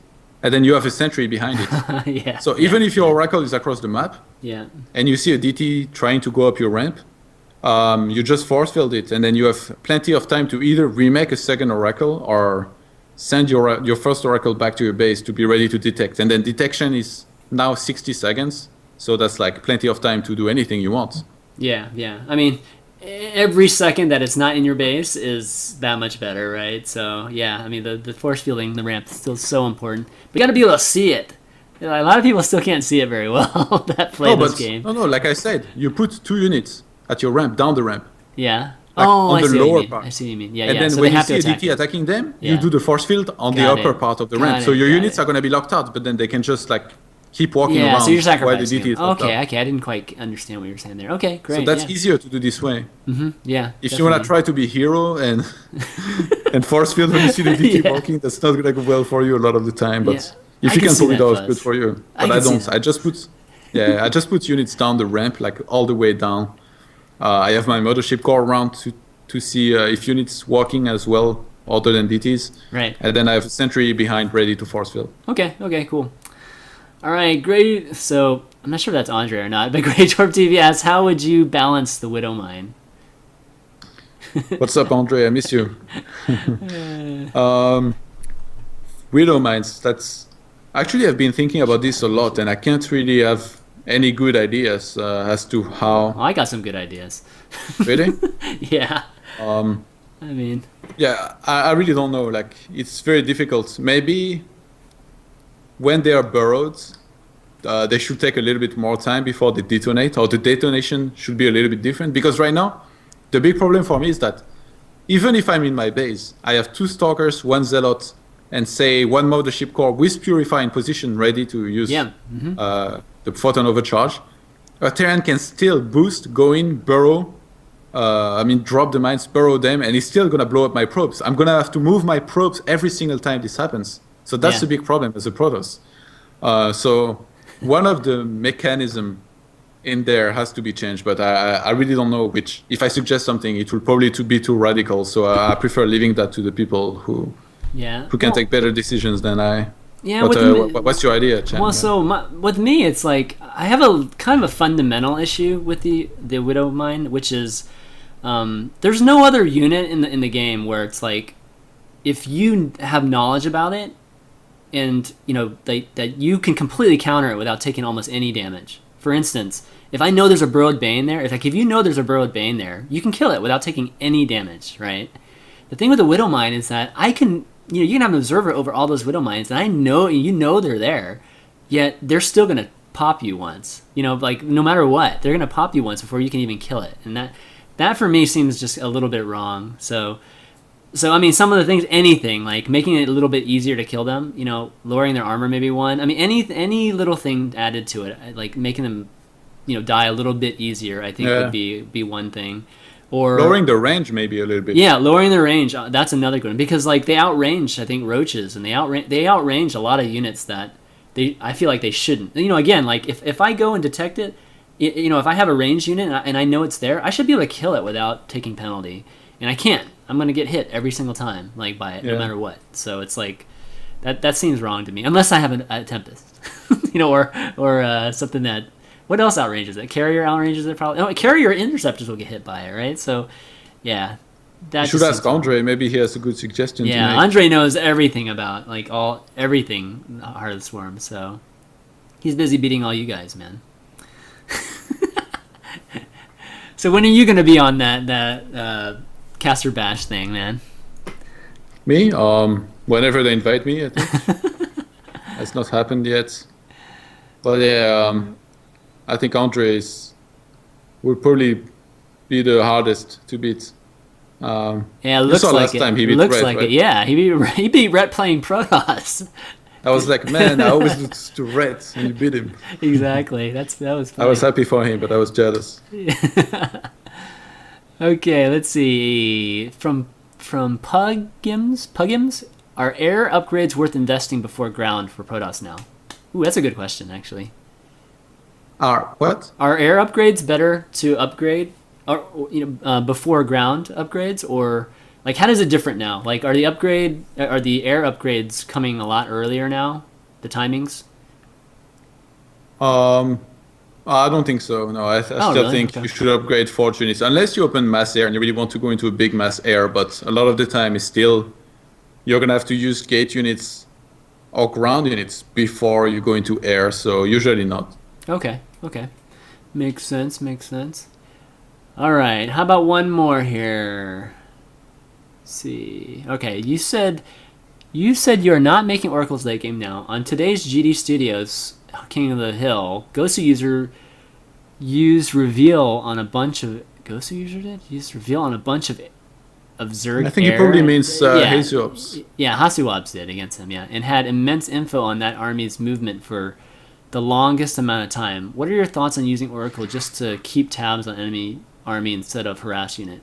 Like a parasite, basically, right? I think it can be good, but it's very, very difficult. Like, actually, thinking of it now, I'm just realizing, like, I just pictured in my head my Tempest and like having detection of the opponent's my army God, from afar. yeah, that would be I'm perfect. like, hell yeah, but it's actually very hard to pull off because they die very fast, the oracles. But the thing is, if you think about it, in the late game, say you have a lot of Tempest, you have a very strong army, and you need vision. You can't have this vision with an observer because he's gonna die. You can't have this vision with anything else. Say you make an oracle, you fly it into the opponent's army, you use the revelation spell. The oracle dies. It's still worth it because you're gonna see the entire army. Oh, So I'm absolutely. actually thinking about this in the late game when I have a bunch of Tempest, like that last game against Sage. Imagine if I had a Tempest at the part where we both. We're doing the observer thing. Yeah, when he was doing the cool observer move there. Yes. Imagine if I had.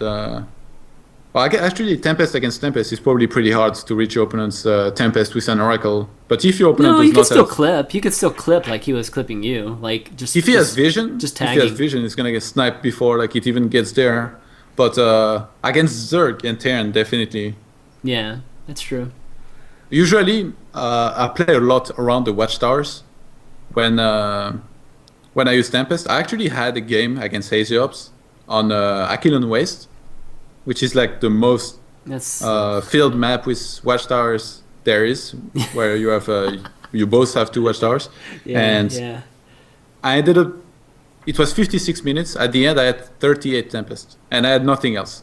30. Only like only like 30 probes and no. I didn't remake Mothership up. 38 Tempest, 333, and he had like 29 Tempest, a couple Void Rays, some Stalkers, and I had both of my Watchtowers. He had both of his.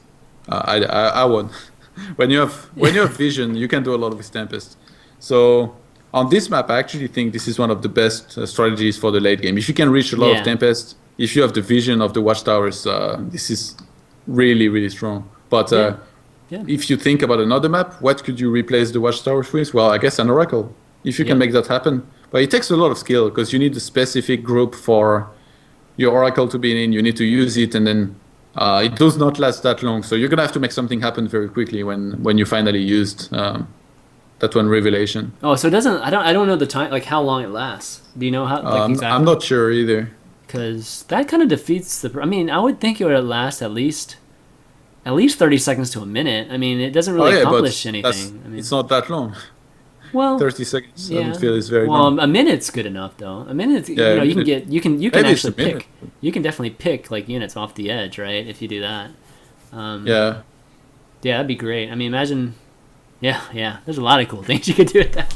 That's really cool. It's 1 minute apparently. Yeah. Okay. 1 minute's pretty good for that. So it's okay, I guess. Yeah. But again, oracles, like everybody's using it so offensively now. But yeah, I mean, there's definitely utility aspects for it too. I mean, that haven't quite been explored or yet. Like, I just since there is so many more harassing possibilities and just possibilities in general, especially for Protoss. I can't wait to see the Kespa players. I just want to see them opening oracles, having it completely countered by turrets and by mines, and then I want to see them multitask with 3 oracles all the time, using the detection spell, flying in, finding holes when there is no turrets, sniping key facilities like reactors for the barracks. This is something that's doable. It's very hard to pull off, but if there's anybody who can do it, it's the pro-Korean players. And I just can't wait to see exactly how all of this is going to turn out. Yeah, it's gonna be pretty sick. It'd be cool if we could see like Bisu start, picking up SC2 a little bit more, because he could probably pull it off, man. Yeah. But all right, good stuff. That's going to be it for the questions, guys. Thanks for the questions today. And I don't know what happened with Skype today, but we'll figure it out. I'm going to actually come up with a call-in number soon. Figure that out soon. So we'll probably end up doing that more often, and that way I don't have to switch scenes all the time. But all right, let's do our subscriber-only giveaway. You want to help me with that, okay. Yoan? Okay, so. Don't have that many subscribers. I have to, just first off. So, all my subscribers have a really good chance, and I'm always super appreciative of all my subscribers. And one of the reasons too is just I kind of recently got the Twitch subscriber button, so there's definitely been some some carryover from the previous one I did. But right now, just as of just people, having a chance here, just pick a number between 1 and 10 right now. Just between 1 and 10? Yeah. All right, lucky number 7. Number 7. All right, so let me put this up here. I kind of did this so we could. All right, the giveaway winner is. Okay, it's gonna be Twitch user Silstem. I'm not sure. I don't think he's here right now, but congratulations to Silstem. He's gonna get this bad boy right here. And do you know where he's from? Actually, I do not know where he's from. He's actually a pretty new one too, like a new subscriber. So I actually don't know. So I guess I'll be finding out really, really soon.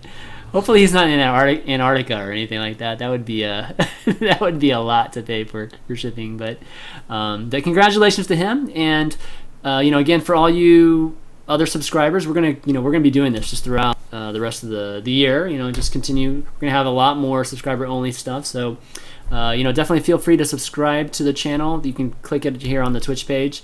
And it's going to enter you into things like this kind of giveaway, and we'll do some coaching with pros that I'm going to set up, just free coaching, not only on the show. Before, I had Jeff come on here in control and just kind of coach a show. I mean, coach like a game for random people, but we'll have like just full out coaching for you guys. I'll probably provide that for you guys.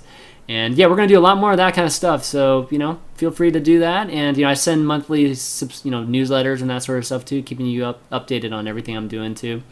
But yeah, so that's what we're going to do.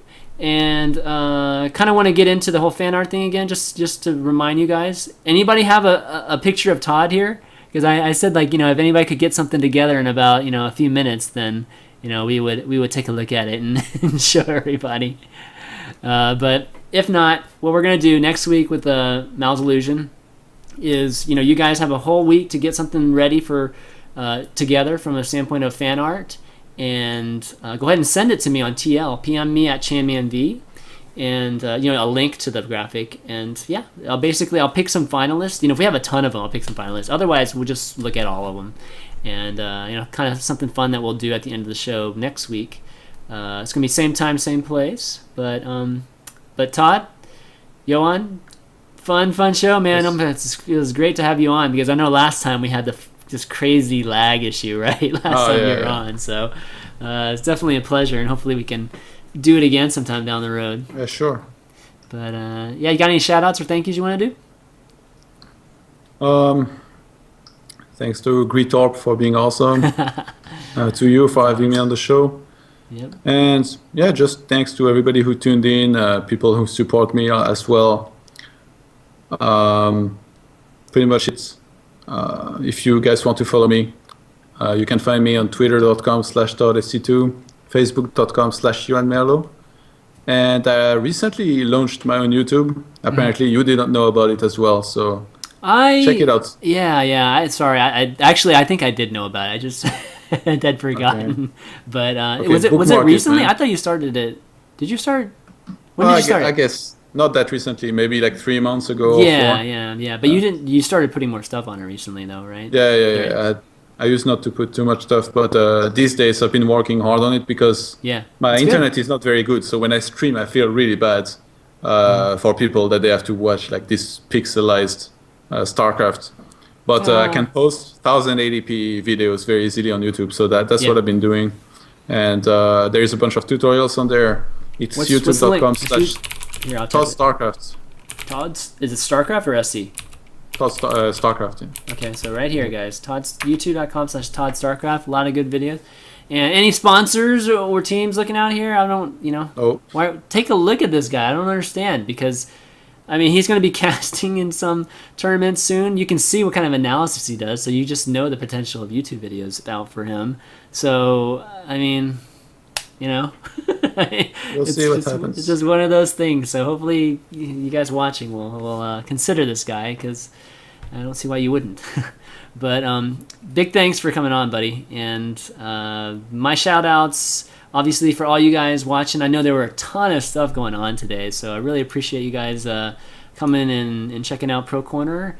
And this is kind of the beginning of more regular episodes. It took a little bit of time to get it started, and we had our TLO one like a few weeks ago, but this is really the beginning of more regular episodes this coming year, and lots of great things coming. I can't really talk about them quite yet, so I hate having to do these announcements, but definitely keep on looking at our Pro Corner, because there's going to be a lot of different additions, and you're going to see a lot of players that you haven't seen on Pro Corner before, a lot of players that a lot of people have been asking for in the past.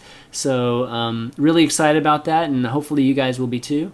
And just keep on supporting the show if you can, if you enjoy it, and follow the channel if you enjoy all the shows that I do, by clicking the follow button on Twitch. And the VOD will be up shortly after. I'm just going to upload this puppy right after, and recommend this to all your ProDOS buddies, because again, Todd did an awesome job like walking through the replays. So there's plenty to learn in this episode. But that's going to be it for this week, guys. We will see you next week. See ya. See you.